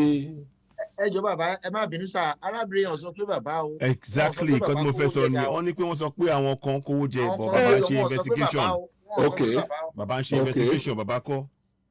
ok èmi ò mọ̀ nípa pé èèyàn kan kówó jẹ níbìkan àbí kò kówó jẹ níbìkan tán bá léèyàn ara nǹkan tá à ń sọ nìyẹn téèyàn bá lẹ́gbẹ́ tán bá léèyàn kówó jẹ mbẹ́ the onus is not on bàbá Akíntóyè pé òun ló yẹ kó ṣe ẹgbẹ́ yẹn ló yẹ kó determine bóyá wọ́n kówó jẹ mbẹ́ bí wọ́n kówó jẹ bóyá wọ́n kówó jẹ téèyàn kan tí ń bá wà nínú ẹgbẹ́ ń sìn ẹgbẹ́ tán ní ẹgbẹ́ bàbá ẹgbẹ́ kóyìnbó máa ń lọ ni mo wà pé wọ́n ní wọ́n kówó jẹ mbẹ́ ok ń gbọ́ ṣé wọ́n kówó jẹ nínú ẹgbẹ́ yìí táwọn ẹ bá ní wọn ò kówó jẹ bí o rò pé ara lè ta èèyàn míì ju ẹni tó lára fúnra ẹ̀ lọ so ara nǹkan tí mò ń sọ pé a ní láti wà careful nìyẹn because our people are so used to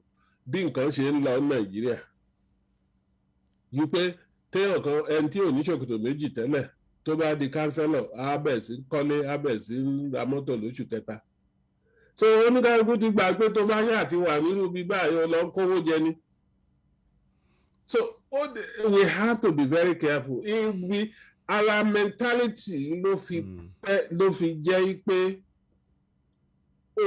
à ń wò síwá à ń wò sẹ́yìn à ń wò sọ́tún in fact ẹni tó máa gbé tó máa bọ́ síwájú pé òun fẹ́ gbàjàgà yí pé wọ́n gbọ́dọ̀ ní owó yìí láì kọ́ àwọn èèyàn mọ́ra tó pọ̀ kán bá mọ̀ yí pé èkìní yìí o kò kì í ṣe pé o fẹ́ ṣe fúnra ẹ̀ ó wá ṣọ̀wọ́n. We have to be very careful. ẹyẹ ni mo fi sọ pé ẹ ní sùúrù ta ni kò sẹ́ni tí ò lè lọ báǹkì lẹ́ni kó jáde kó ní òun dá owó Yorùbá ni ṣùgbọ́n nǹkan tó máa gbẹ̀yìn ẹ̀ lẹ́gbẹ̀ẹ́ tó bá kàn ti wo èèyàn ẹ ṣùṣùṣùṣùṣù wá ní ṣe ló kówó jẹ ẹni tó gbá lọ́kọ́ ló máa gbá bọ̀ we have to be very careful. ìyẹn là ń ṣe tá a fi ń sọ̀rọ̀ kí n la fi ń sọ pé ẹni sùúrù ẹ̀yin gan-an náà tẹ ládégún lẹ́ni ló máa ládé ògún tó bá dọ̀la tẹ bá tún ti gbọ́ níbì kan pé ẹni yẹn ti kówó jẹ. lórí ọ̀rọ̀ méjì náà béèrè ọ̀rọ̀ kejì tán béèrè wọ́n ní pé ṣé kí bàbá bá lè jẹ́ olórí gbogbo ẹgbẹ́ kán má wà nínú ẹgbẹ́ kan báwo lẹ ṣe rọrọ̀ yẹn sí. èmi kọ́ lẹ máa sọ yẹn fún bàbá mi kẹ́ béèrè yẹn lọ́wọ́ ẹ̀ but look mo mọ̀ yí pé like I said before Akíntóyè is like the spiritual head of our self-determination. Kò sí àbí tá a bá fẹ́ tanra wa kò sí bá a ṣe máa sọ̀rọ̀ self-determination Yorùbá láǹtà ní dárúkọ Professor Akíntóyè. There's no because like I said kì í ṣe òun ló kọ́ bẹ̀rẹ̀ àwa kan ti ń sọ tí ò múnádóko tá a ń sọ fún wa ní kọ̀rọ̀ pé nǹkan tó dáa lẹ̀ ń sọ bẹ̀rẹ̀ àwa àwọn but until he came the same thing ni Sunday Igboho the same thing is those people have become they have become the symbol of the struggle. You can't take that from them. No. So, Baba Akíntóyè bá wá dé tó ní òní ní patron. Let me give you an example. It's not a question we have to take away from them, sir. No. One of the questions, one of the problems, Adaka build institutions. Hold on. Thank you.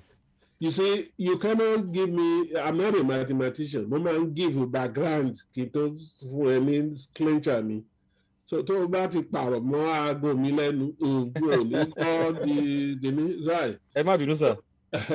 So when you look at some of these things nígbà míì wàá wò pé maybe we can benefit from a younger individual to be, but that doesn't take anything from him, like I said.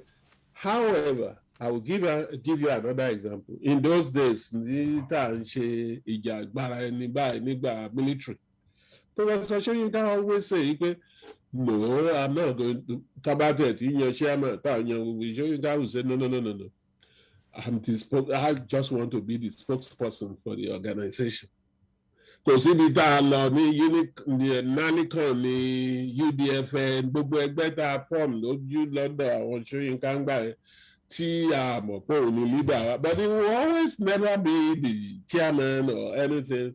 Perhaps what he's saying is that perhaps it's better for Professor Akintoye to be the patron, to be the first person. Yeah, we can let him know that, but rántí o, gbogbo nǹkan tá à ń sọ yìí kì í ṣe Akintoye fúnra ẹ̀ ló ń dìde pé I want to be the chairman. No, in fact, as people will have debated and crown him before they come to him to tell him pé ìwọ ni chairman wa. So, and I don't want us to lose sight of that. Èmi tí mo wà ń bí tí mi ò kì í ṣe Akintoye. I was approached in my house to come and contribute, and what they want me to do was the vice chair. But yes, I can work from behind the scene. You see, so you need to be able to.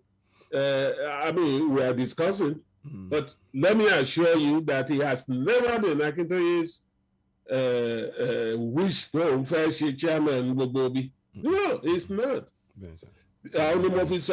You cannot take that. Is the spiritual head of this, either is the chairman or the chair tail. If there is anything like that or anything, he will be recognized in history as one of the people who had brought us this consciousness. There's nothing we can do about it. But like I said, it's one of as we evolve. Yeah, we may have him as patron, or we may even have him as the spokesperson, or totally fancy, or even not fancy position. What do you think we will listen? Yes. I think we will. So that's Okay. what I'm going to say. Yes, everyone's okay. Oh yeah, I think we'll let us. mo fẹ́ béèrè nǹkan kan ni. Okay. Ẹ mọ̀ kí n gbà tí wọ́n sọ̀rọ̀ lẹ́ẹ̀kan wọ́n ní bọ́dì oríṣiríṣi ẹgbẹ́ ló wà nínú YSM. At least ẹgbẹ́ mélòó ló ti wà ń bẹ̀ sìn ìyẹn first question. Then two, wọ́n ní nínú ẹgbẹ́ kọ̀ọ̀kan tó bá wà ń bẹ̀ wọ́n máa mú ẹni méjì. So from ẹni méjì yẹn náà tí wọ́n máa yan wọ́n sí committee ẹgbẹ́ máa fẹ́ ẹni méjì lẹ́yìn. No. Hold on. Okay. Sir, kí ẹ fẹ́ sọ kankan lórí yẹn sir? Yes, number one, kì í ṣe nínú àwọn méjì yẹn náà ti ń yàn sí committee. Wọ́n bá fẹ́ yan committee tán fẹ́ yan àwọn èèyàn. We will now ask any organization to nominate any of their people to competent for position. Okay. So it's not just among those two. Okay. But in order to come to the council, which is like the parliament, our leaders méjì yẹn. Okay. Our no, but the others can still work in the committees. For instance, tó bá yẹ publicity lemon sing. And your organization think you are very good in publicity, when they send there to the publicity committee. Mo sorry. Okay. Mọ nǹkan tó máa ṣẹlẹ̀. Ẹ jẹ́ kí n sáré máa ẹ̀yin béèrè question yín.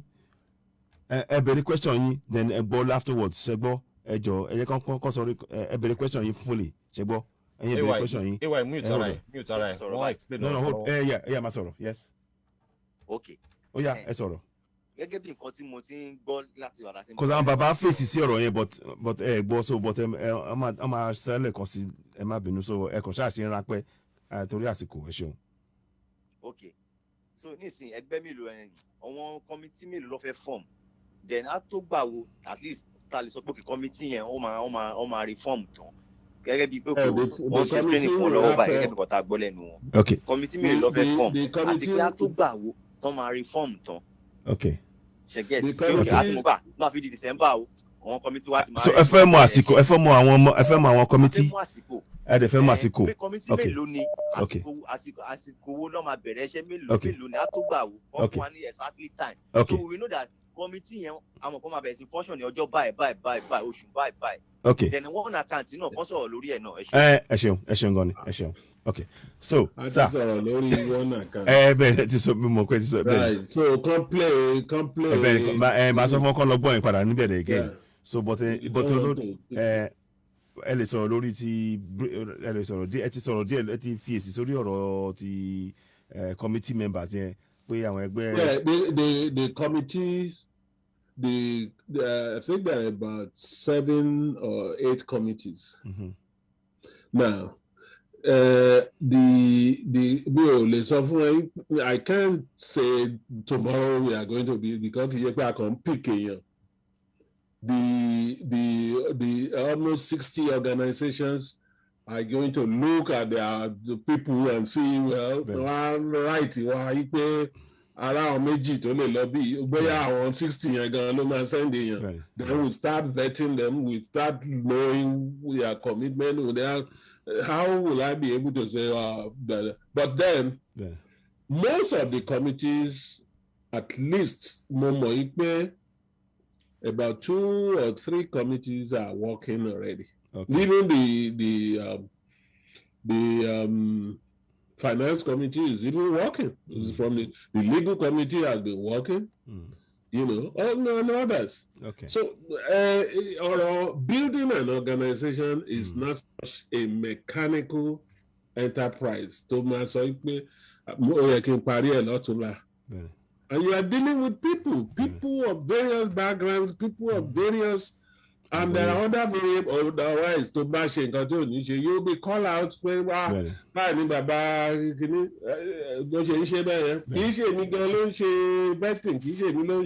just representing the organization to you. So I don't want people to say, well, no, I'm not even involved in betting. No. And the people in betting are very, very, very fine Yoruba and very good Yorubas with very good pedigree, to come and do it. Sure. So kì í wọ́n jẹ́ kì í ṣe ẹni tó lè influence kì í ṣe ẹni tó lè gbé ẹgbẹ́dọ̀ fún mi ní kìíní. You have to let them, they will tell you they want to work. Okay. You see, ó dàrẹ́ ni pé some of us in Yoruba land mọ nǹkan tá a gbé dání.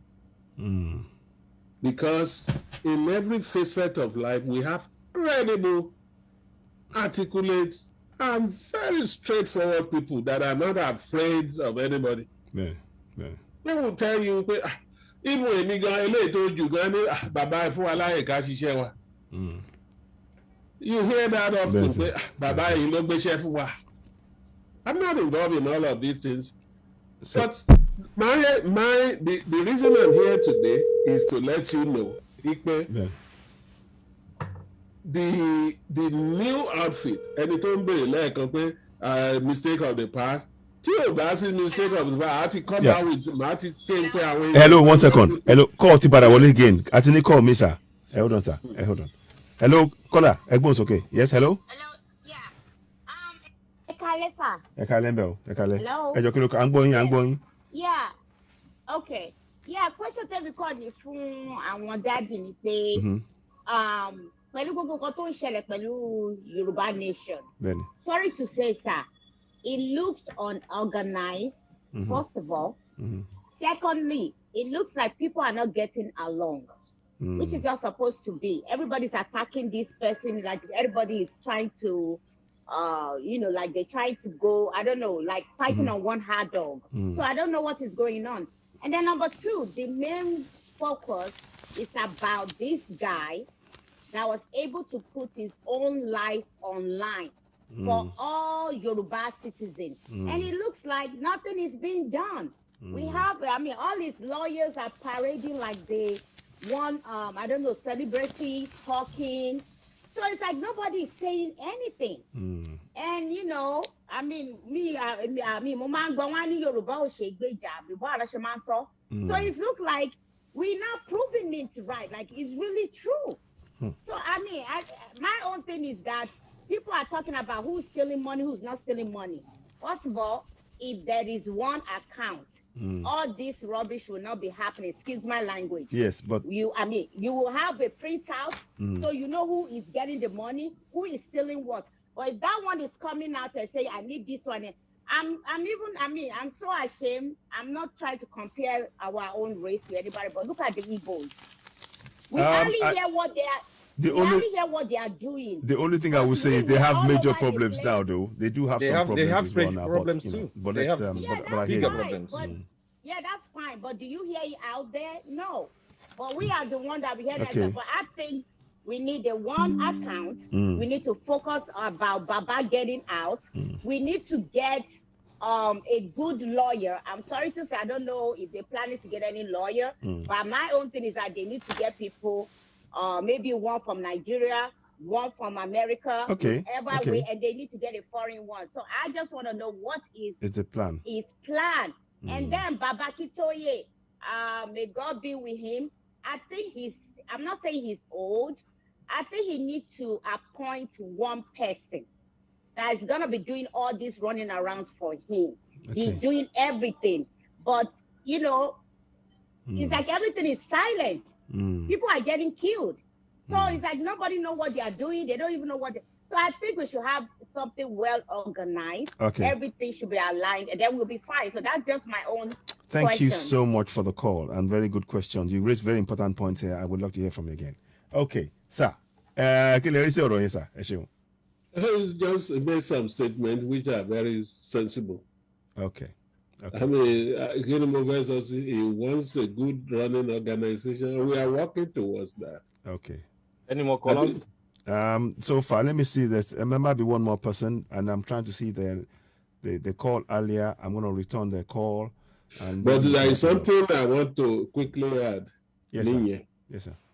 The reason it's not a drawback for Yoruba to discuss and debate is our tradition. You know, where I fear ní tí Yorùbá bá dákẹ́ tán kàn wò tí bá ní mo fẹ́ jump látòrí Cocoa House sísàlẹ̀ tí Yorùbá bá dákẹ́ tí ò sẹ́ni tó sọ̀rọ̀ mọ̀ pé yes ó ti tán jọ yẹn.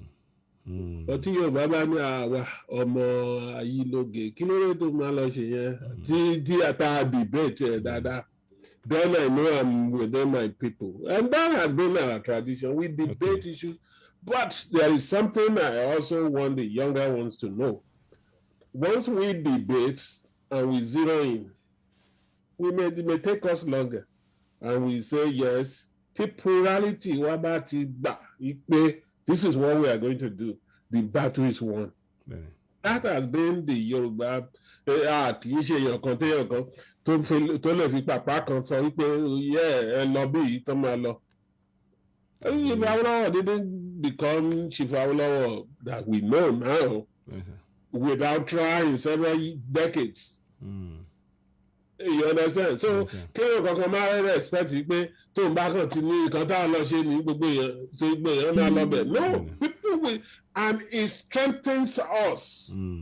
When you debate, when you say other cultures may not do it, but we debate, we disagree, only to agree. The only thing we are trying to do is not to be disagreeable among ourselves. Okay, sir. You understand? So, any illusion where you have 2 or 3 people together, there will be disagreement, especially among Yorubas. We are learned people. We all, even if you are not learned, we have to your native intelligence. We have to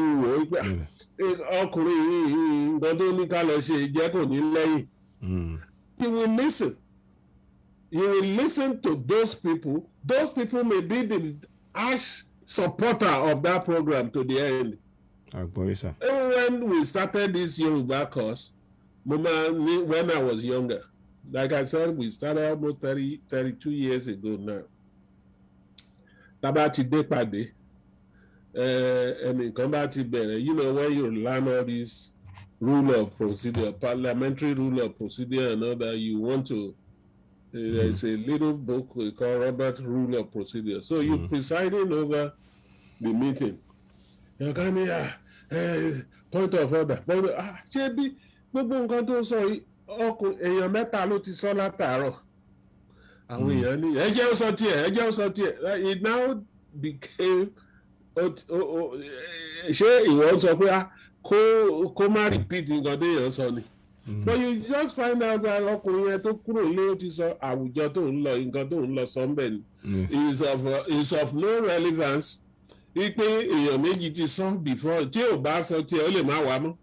So you have to accommodate. You know that in Yoruba land we debate, we talk. Èèyàn kan ò lè dé kó impose wílẹ̀.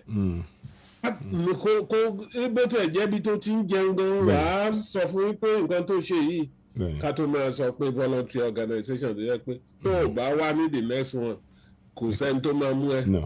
So we need to be conscious of some of these things in order to build an organization that will serve our people. Ẹ ṣeun gan ni sir. Ẹni mo fẹ́ béèrè question yìí lọ́wọ́ citizen ay. Yes sir. Táwọn bàbá ń sọ pé àwọn èèyàn méjì ló mú nínú ẹgbẹ́, àwọn wo ló ń represent Odùduwà movement, Odùduwà TV movement? No. Nobody. Ṣé èmi ni ló máa mú mi ò jẹ́ mọ̀ bóyá àwọn kan jẹ́ Odùduwà movement. So how can I be the one to pick your own? You have to. Ẹ̀yin kọ́ ni mo béèrè question, ẹ̀yin kọ́ sà. Okay. Because Amala ọ̀rọ̀ yẹn well anyway Amala ti bá. Ògúndìmú ni kò dìmú fún yẹn. Ẹ ṣeun sá. Your trouble with the next meeting. Ẹ ṣeun sá. Okay, now let me just take one more call, and I think we can. I don't know. We'll have one or two ideas. And meanwhile, I'm here for you. I've told you if you want to keep me here till tomorrow, I'm here. I don't know if there's somebody. Oh, not Switzerland. Sorry, somebody else. Sorry. Let me just check. No. Okay. Anybody else? You can call in. Kì í ṣe pé mo ń ronú nǹkan tí mo lè gbé yọ pọ̀ but àsìkò ẹ̀ tí tó ní ọ̀pọ̀lọpọ̀ àsìkò ẹ̀ tí tó ní. So at the end of the day náà mo rí pé a ti push yín díẹ̀ náà lénìí. Kì í ṣe ẹ máa tún wá a máa tún ríra a tún máa sọ̀rọ̀. The main thing tí mo kàn fẹ́ ká express at this point in time ni pé àwa kan believe pé ọmọ Yorùbá need to be on top of things. A need láti máa push àwọn olórí wa ká máa bá wọn sọ̀rọ̀ káwọn náà dẹ̀ máa bá wa sọ̀rọ̀. So as this thing tó ń pè ní circuit of democracy are close dáadáa unlike nǹkan tá a ní Nàìjíríà. Àwọn olórí wa ò béèrè lọ́wọ́ wa ní Nàìjíríà pé kí lẹ fẹ́ àbí báwo ló ṣe ń lọ. Every 4 years nọ́ọ̀mà wá nọ́ọ̀mà ní ẹ̀tẹ̀ka lẹ́yìn yẹn à ní rí wọn mọ́. À dẹ̀ fẹ́ kí the same thing tún ṣẹlẹ̀. So ọ̀rọ̀ auditing check and balance là ń deal with. It wasn't used to be like that in Yorùbá land. Bẹ́ẹ̀ni. You see ara nǹkan tó ń gbèrú wa yìí lọ́kàn tá a fi ń jáde nìyẹn tá a fi ń bá yín sọ̀rọ̀.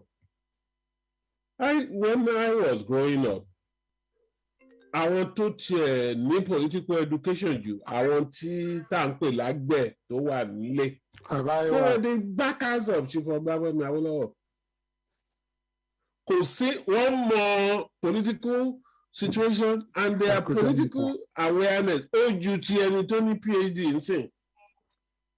But there are two things. One, the action group will go out there on political education. Wọ́n ṣe ní ward, wọ́n ṣe ní citywide, wọ́n ṣe ní local government, wọ́n ṣe ní gbogbo ẹ̀ lọ́tí ní leaders tó bá emerge ti ń sọ nǹkan tó ń ṣẹlẹ̀ fáwọn èèyàn. Táwọn èèyàn bẹ̀ ń pè é question. Sorry, hold on. Láti wo ló ń ṣe gbogbo ẹ̀? Hello sir, ẹ jọ̀ọ́ èèyàn kan ní béèrè tán wọ́n wọlé wọ́n fẹ́ béèrè sir. So Okay, ó yá bẹ̀rẹ̀ question yín lẹ́ẹ̀kan sí ẹjọ́ ẹ má bínú. Yeah. Ṣé mi ni ìyẹn? Ẹ wà láì báyìí sìn, ẹ ṣeun. Okay, ẹ ṣé. Ẹ ṣeun. Ẹ káalẹ́ bàbá Yélóge. Bàbá mi ẹ pé. Ọmọọba Adéwálé JP ni o. Okay, ẹ ṣe ìrántí mi. JP. Ẹ má sọ lọ. Mi tẹ́ mọ̀ pé ẹ wà ní YSM. Ẹ jọ bàbá kí ni stand yín pẹ̀lú election àti campaign àwọn politician tó ń lọ nílé? Kí ni stand YSM? Are they supporting the elections or they against gẹ́gẹ́ bí ti ìlànà? Ṣé ìlànà wà for them ni? Wọ́n dá yín lóhùn sí ìṣẹ́gbọ́. Ẹ máa wo program ẹ ṣe ń gbọ́ ní sà. Ṣé ìlànà like okay èmi ò mọ̀ ti ìlànà o but there are 3 areas tí mo ti fẹnu kàn tí mo dẹ̀ máa ń fẹnu kàn kò dẹ̀ sẹ́ni tó ìtakò mí rí ní YSM. Mo ní ìlú dá sí mẹ́ta àwọn ọ̀jẹ̀lú tí òṣèlú tọ́jẹ̀lú tó máa fẹ́ lọ sí kínní àwọn ló ń ṣe election. Then àwọn ní restructuring tó bá sọ ilé ni wọ́n á sọ ilé but èmi ò rẹ́ni tó wà ní self determination kìíní tá ní election ló wù òun ṣe. I've never come across anybody mo dẹ̀ ń sọ ilé with all emphasis tó bá lẹ́ni tó sọ bẹ́ẹ̀ gan màá believe pé kò sí ní self determination movement ni.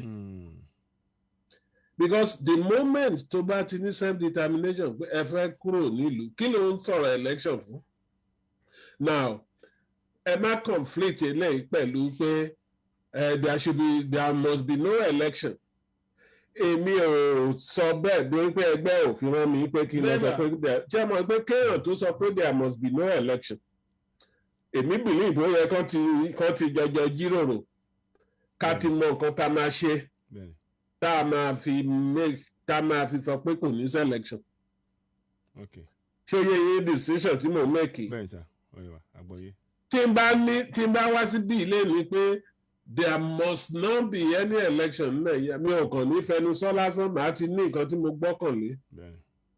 Bóyá Àmọ̀tẹ́kùn ni mo fẹ́ rán lọ tó máa bẹ̀rẹ̀ sí ṣiṣẹ́ lọ́wọ́ àbí nǹkan kan màá ti mọ̀. Ẹnu bàbá Adébánjọ ni mo ti kọ́kọ́ gbọ́ pé there should be no election tó bá ti di kinní. But that is Afẹ́nifẹ́re ló sọ ń gbà yẹn that's almost 2 years or almost a year ago. Bẹ́ẹ̀ mi ò tún gbọ́ bẹ́ẹ̀ lẹ́nu wọn mọ́. But ideologically my position is that ó ti yẹ ká ti gba self-determination yẹn á ti yẹ ká ti gba Yorùbá nation even before the election. Tí nǹkan bá yá wa. Ṣùgbọ́n this is not saying that YSM ló sọ wípé mi ò fẹ́ kẹ́ conflict eléyìí mọ́ YSM because the YSM right. This is my opinion that once you say Yoruba nation ló fẹ́ you have taken yourself out of ipe election bọ̀. What's the point for having an election? But that's my private opinion. Okay. Ẹ ṣeun gan ni sir. Ẹ ṣeun. Okay, Alàgbà Àmọ̀tẹ́kùn, you were asking something before the call came in, so proceed please. Go ahead.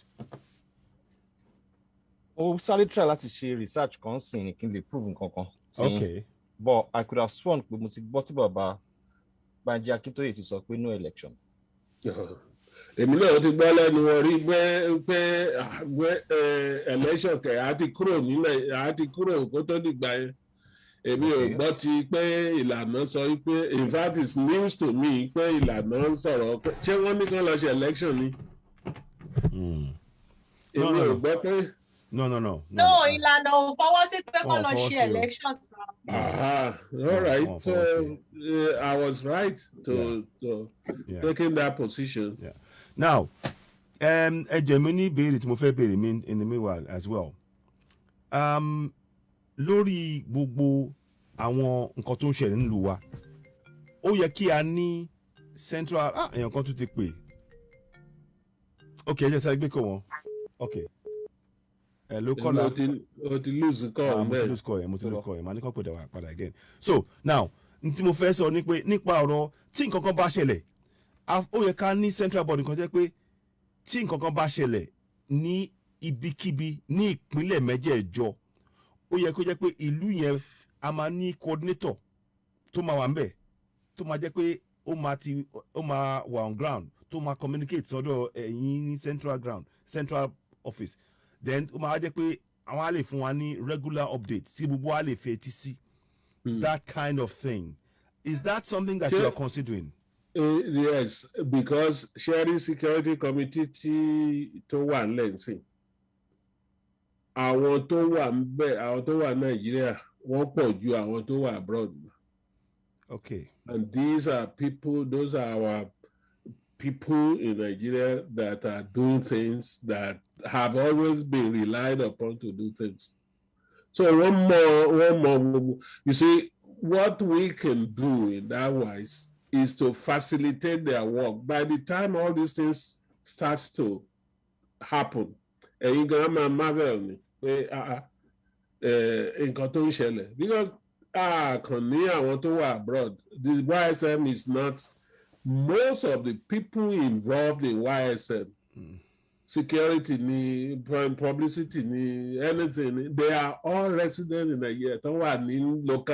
Location 9. Because that is location 9. Yes. Because the reason why we're saying that is because one of the issues, duplication of different news coming from different areas, right, can be a problem, and we can have some not so true news in between that, and that causes a problem. So if we have a central place where we know that it feeds into media, then we can begin to be we can be clear about the steps we're taking. Publicity there's no type of media, from website design to radio, television, newspaper, blogging, till were represented. Yeah. And those are the kind, so you're looking at how to pick the best of the best among these people. It's going to take a little bit more time. And in the meeting we attended a few days ago, well, look, we need to move fast without short circuit a few other bureaucracy without compromising the quality of the people. And just to add one more thing, that news, ó láti tan mọ́ nǹkan tá à ń gbọ́ nílé so kó jẹ́ the same news.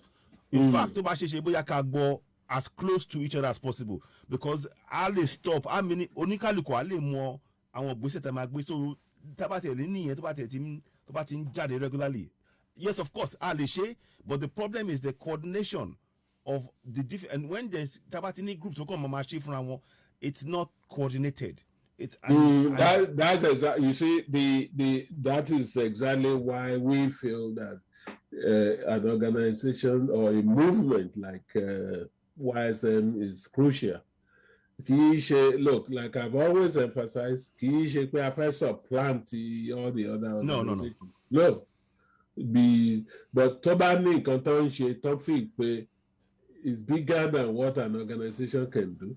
They bring it to it becomes our program. That's it. And we need to know that we are not competing with anybody. Exactly. This is not, there is no even need for competition. No. Right. As a matter of fact, no. I will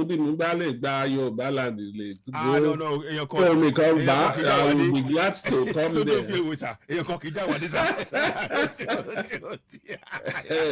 No, but that is exactly what I'm saying. Look, this is nǹkan téèyàn kan máa gbé gẹ́gẹ́ pé òun nìkan ló máa fà fáyà. Even when Sunday Igboho was talking, I've watched so many of his tapes. Ó láwọn tó ìwà lẹ́ tó ń tẹ̀ lóhun tó gbọ́dọ̀ jò ń gan ìwà. I mean, that's Sunday Igboho. Very humble enough to admit that. So kí ni gbogbo wa wá gbé kàtìkàtì tá à ń sọ pé kí ni? We need to, you know. I'm not the best in Yoruba land. You know, I've always said it. If it is time for me to just share more, I'm not making it my this thing. Vice chairman YSM. I'm not even. I was persuaded. It's a call to duty. Okay. So it's not. And I'm sure Baba Akitoye is not. He's looking at every invitation to come and head an organization as a call to duty. Yes, sir. Not like I want to be. You know. Ẹgbẹ́ wa wà ní kíní tó ń gba security vote 800 million lóṣù àwọn ẹ̀ lè máa jà sí but eléyìí just put your time on ọmọ aago tí Àmọ̀tẹ́kùn ti jí mi láti títí kìdá ẹ sọ̀rọ̀ kékeré ọ̀rọ̀ kékeré kọ́ ló máa ń sọ tiẹ̀. àti mọ̀ yẹn mọ̀ Àmọ̀tẹ́kùn wa nìyẹn.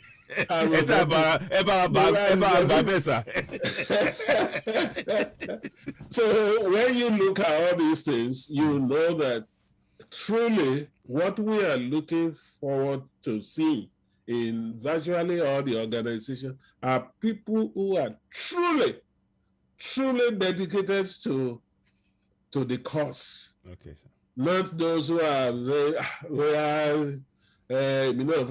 branch. Right. But it's not like that. Ẹ jẹ́ kí a gbọ́ látọ̀dọ̀ Lady Best ẹjọ́ ṣe fẹ́ níṣẹ́ nìkan àfikún ká tó bẹ̀ sí ní kẹ́sì tó ń lẹ̀ Lady Best tẹ bá ní ìfẹ́ kan láti fikún tẹ́ni ká gbọ́ látọ̀dọ̀ olóòtú olùdarí ètò èdè alàgbà Àmọ̀tẹ́kùn náà Lady Best ẹnì kan láti fikún ọ̀rọ̀ ẹ ṣeun. Alàgbà Bọ́bá Sànyà náà ẹ̀yin náà ẹ lè bá wa tẹ bá nìkan láti fikún ẹ ṣeun. ẹ ló ṣe wà ń bẹ̀. Okay. Okay. Lady B ti dé. Lady B ti dé. Ó yá Lady B ẹ gbóhùn sókè ńgbà yẹn káwọn bàbá tó. Lady first o. Ẹ ṣeun sà. So dáàdi wa ẹ ṣe o inú wa ti ẹ̀dùn pé a pè yín ẹ̀dẹ̀ jẹ́ wa. Inú wa dẹ̀dùn pẹ̀lú gbogbo àwọn àlàyé tí ẹ̀ ń ṣe fún àwọn èèyàn wa látàtàárọ̀. Àmọ́ èmi tiẹ̀ fẹ́ béèrè ẹ mọ̀ pé ẹnìkan pè sí orí call ẹnìkan pè wọlé lẹ́ǹkan. Tẹ́ni yẹn ṣe àlàyé nínú ọ̀rọ̀ wọn wípé àwọn ò kí ń rí gbogbo àwọn tí wọ́n pera wọn ní olórí ẹgbẹ́ lóríṣiríṣi láti pé káwọn gan tiẹ̀ jáde síta kí wọ́n lè mọ ipa tí ẹgbẹ́ wọn ń kó àbí iṣẹ́ tí ẹgbẹ́ wọn náà ń ṣe ní inú ìrìn àjò yìí. Èmi ò bá ní bóyá tẹ bá fún wa láǹfààní láti máa pe ìkọ̀ọ̀kan nínú wọn ká máa gbé wọn wá ká máa béèrè lọ́wọ́ wọn káwọn ọmọ Yorùbá máa gbọ́ ibi tí wọ́n bá iṣẹ́ dé lọ́dọ̀ wọn kí ni ipa táwọn náà tẹ̀ ti kó nínú struggle yìí kí ni aims wọn àti objective wọn tí wọ́n fi dá ẹgbẹ́ yẹn sílẹ̀ pé kí ni support táwọn náà fi ń sọ tó fẹ́ fi support ìrìn àjò yìí so ohun tí mo fẹ́ ní kí n béèrè nìyẹn pé tó bá possible iṣẹ́ táwa náà gbà náà lé láti lè jẹ́ kí gbogbo àwọn ọmọ Yorùbá máa mọ bí ó ṣe ń lọ lórí gbogbo àwọn ẹlẹ́gbẹ́jẹgbẹ́ yìí ẹ ṣeun sà. ẹ lè pè wọ́n ní like I said loose federation la ní tabanika wo bẹ́yẹn federation àwa ò kì í ṣe pé àwọn organization tí wọ́n associate mọ́ wa kì í pé wọ́n tún máa bẹ̀bẹ̀ láti ṣe nǹkan bíi ti Nàìjíríà àwọn ló nira wọn wọ́n associate pẹ̀lú wa kó bàa lè yẹ gbogbo wa pọ̀ ká lè ṣiṣẹ́ pọ̀ nǹkan tó wà fún nìyẹn so tẹ bá ní tẹ fẹ́ bá sọ̀rọ̀ nù wọn yes they can talk to you in fact àwa gan encourage pé tó bá ní nǹkan tó jẹ́ pé wọ́n good sí tó ń ṣe tẹ́lẹ̀ kó máa ṣe lọ èyí tá gbà àwọn ọ̀gbá wa ká nìkan kó máa mú wá sọ́dọ̀ wa that's the way you can talk to any of them anytime kì í dẹ́ ṣe pé wọ́n mú wọn dání yes. Ẹ ṣeun sà èmi máa fi lórúkọ Odùduwà TV rédíò máa gbé iṣẹ́ yẹn fún bàbá Àmọ̀tẹ́kùn láti pé kí wọ́n lè bá yín sọ̀rọ̀ bí wọ́n ṣe máa get in touch get number each and every one of them so that a máa gbé wọn wá láti lè máa jẹ́ ká máa mọ ipa táwọn náà ń kó kí ni mission titi wọn náà lórí ẹgbẹ́ wọn àti pé àtìgbà táwọn náà ti dẹ́gbẹ́ wọn sílẹ̀ kí ni nǹkan tí wọ́n ti achieve lórí exactly for example tí ta bá ní ká wo gan ta bá ní kí gbogbo àwọn ẹlẹ́gbẹ́jẹgbẹ́ yẹn gan kó ní kálukú máa ṣiṣẹ́ on their own ta bá ní ká wo ó yẹ ká ti lọ jù báyìí lọ let's for example sí ẹnìkan ní òkè o èmi báyìí ẹgbẹ́ Odùduwà TV movement ni mí Odùduwà TV movement ni mí òkè nǹkan táwa fẹ́ base lé lórí bóyá awareness làwa fẹ́ ṣe ni ẹ fi sílẹ̀ ẹ jẹ́ káwa máa ṣe lọ nǹkan tá a mọ̀ nípa ẹ̀ nìyẹn bóyá ẹlòmíì dé ẹlòmíì ní òkè o ẹgbẹ́ títí wa àwa fẹ́ fi ran ìran Yorùbá lọ́wọ́ ni o a fẹ́ ṣe bọ́ o sí local government tí àwọn local government bóyá Ọ̀yọ́ state làwa fẹ́ mú àwọn nǹkan bẹ́ẹ̀ yẹn tí wọ́n bá tún ṣe fáwọn ará ìlú gan inú wọn máa dùn wá rí wípé àtàwọn bá gba Yorùbá nation yìí àwọn tí wọ́n fẹ́ tán ṣerú nǹkan báyìí láì tí ì wọlé tí wọ́n bá wọlé wọ́n máa ṣe jù báyìí fún wa lọ torí àwọn nǹkan bẹ́ẹ̀ yẹn la ní láti máa ká mọ plan ni wọn fún orílẹ̀-èdè Yorùbá ẹ ṣeun sà. Okùn kankan tí mo fẹ́ rọ̀ ẹ́ Lady B. Yes sir. Ẹ̀yin Odùduwà TV kí ló pe orúkọ yín yẹn? Radio TV radio. Ẹ tètè fíìlì kíní fọ́ọ̀mù wa kẹfì torí àyè ìwà ní publicity mo mọ̀ wípé ẹnu ẹ tó gbọ́ bí ẹnu. Bàbá ìyàwó wa ìyálé wa lè bú yẹ o.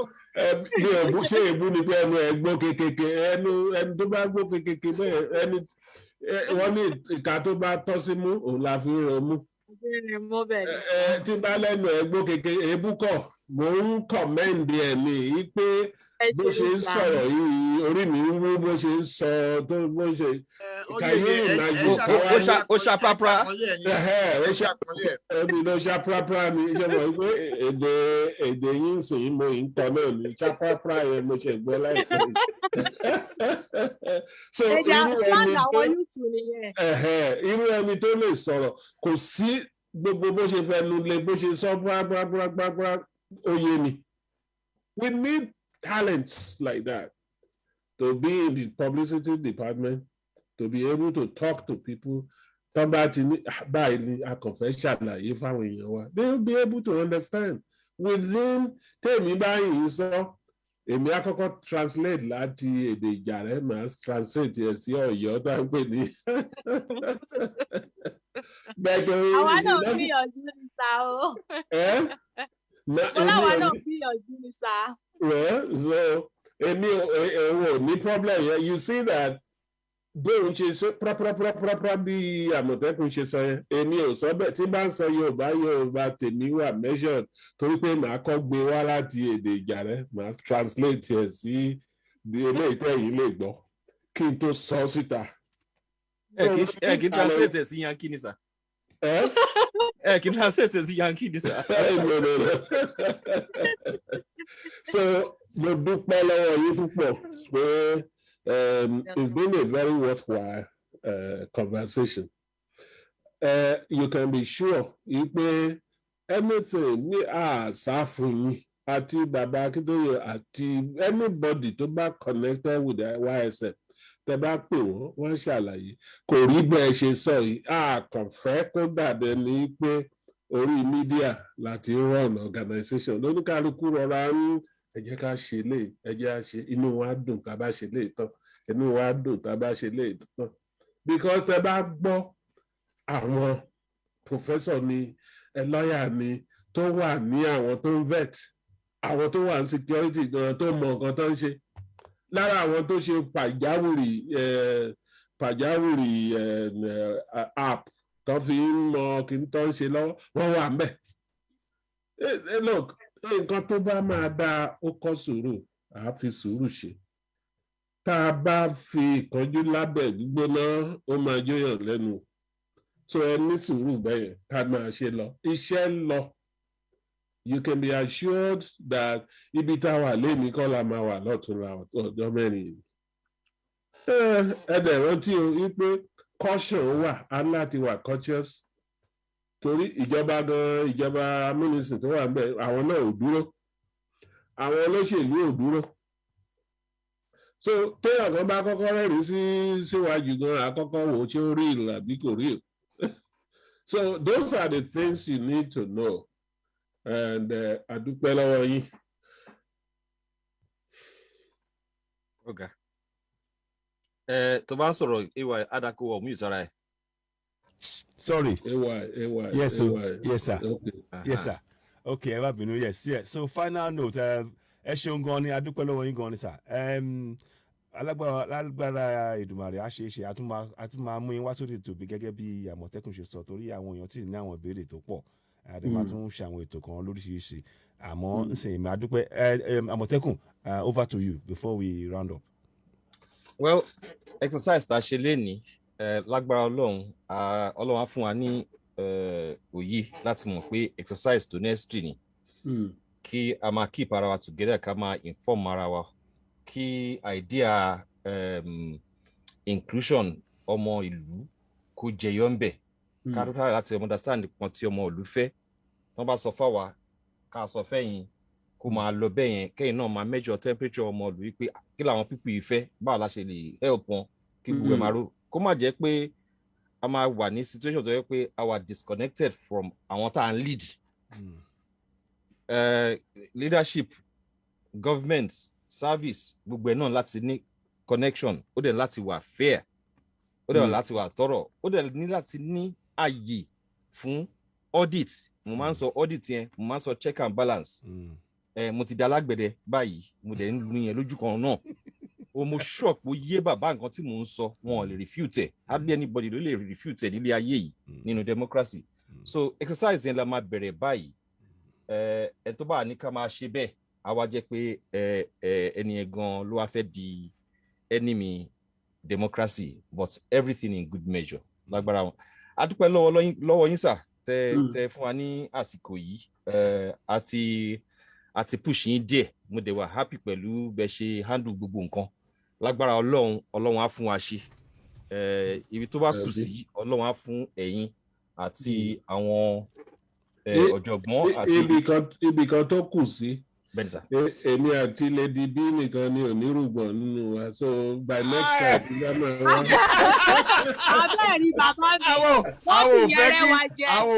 Àwọn ò fẹ́ kí Lady B nírùgbọ̀n. Èmi máa fi tèmi lẹ̀ next time. Tí ìjábọ̀ ṣe wà ẹ̀ sà. Ẹ fẹ́ sá fún razor nìyẹn o. Ọlọ́run á fún wa ṣe. Ẹ ṣé gan sà. Thank you. Ẹ fi good evening sir. Thank you. Ẹ ṣé. Ó dà ọ̀ sà. Okay, ẹ lè drop lọ́dọ̀ yín sà. So àwọn bàbá wa nìyẹn o. So ẹ̀yin èèyàn wa àrùjù báyìí lọ o. A dúpẹ́ lọ́wọ́ alàgbà Àmọ̀tẹ́kùn fún iṣẹ́ takuntakun tó ń ṣe lẹ́ni. Lady Best náà a kí ẹ̀yin náà. Àwọn alàgbà Bọ́bá Sànyà, ọmọọba Àlànà, alàgbà Ìmá, gbogbo wa, gbogbo àwa ọmọ káàrọ̀ òjìrì, gbogbo Odùduwà TV rédíò àti ọmọọba Àlànà, gbogbo wa pátápátá, gbogbo àwọn àtàwọn tí wọ́n yọjú lẹ́ni. A dúpẹ́ lọ́wọ́ gbogbo yín pátápátá. Ẹ̀yin tẹ̀lé fetí sí ètò wa lẹ́yìn náà. A dẹ̀ tún dúpẹ́ lọ́wọ́ gbogbo ẹ̀yin ọmọ Yorùbá pátápátá, àtẹ̀yin tẹ́ ẹ bá wa bẹ̀rẹ̀, àtẹ̀yin tí ẹ darapọ̀ mọ́ wa láàrin, àtẹ̀yin tẹ́ tún kí ẹ darapọ̀ mọ́ wa.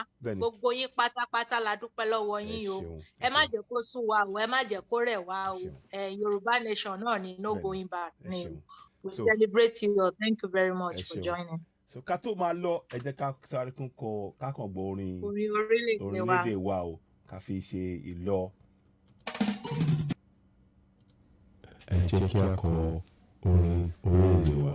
So mi mọ̀ tẹ́ bá ń gbọ́ mẹ́rin so.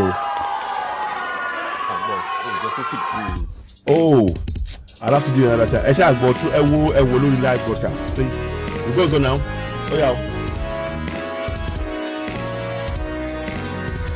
Iṣẹ́ wa fúnlẹ̀ wa, orílẹ̀-èdè wa, àgbéga, àgbéga, àgbéga fáyé rí. Ìgbàgbọ́ wa ní pé láti bẹ̀rù làbọ̀ mọ́. Àṣìṣe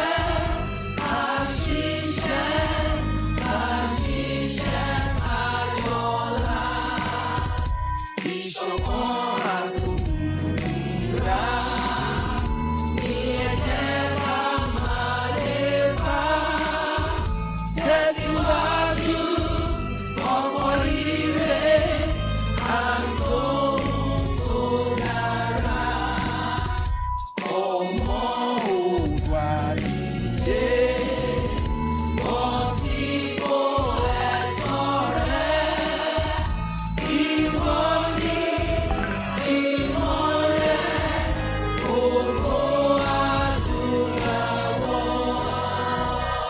tó ẹ ṣeun ó dìgbà kan náà ó dàbọ̀ ẹ ṣeun ó dàbọ̀ ó dàbọ̀ ó dàbọ̀.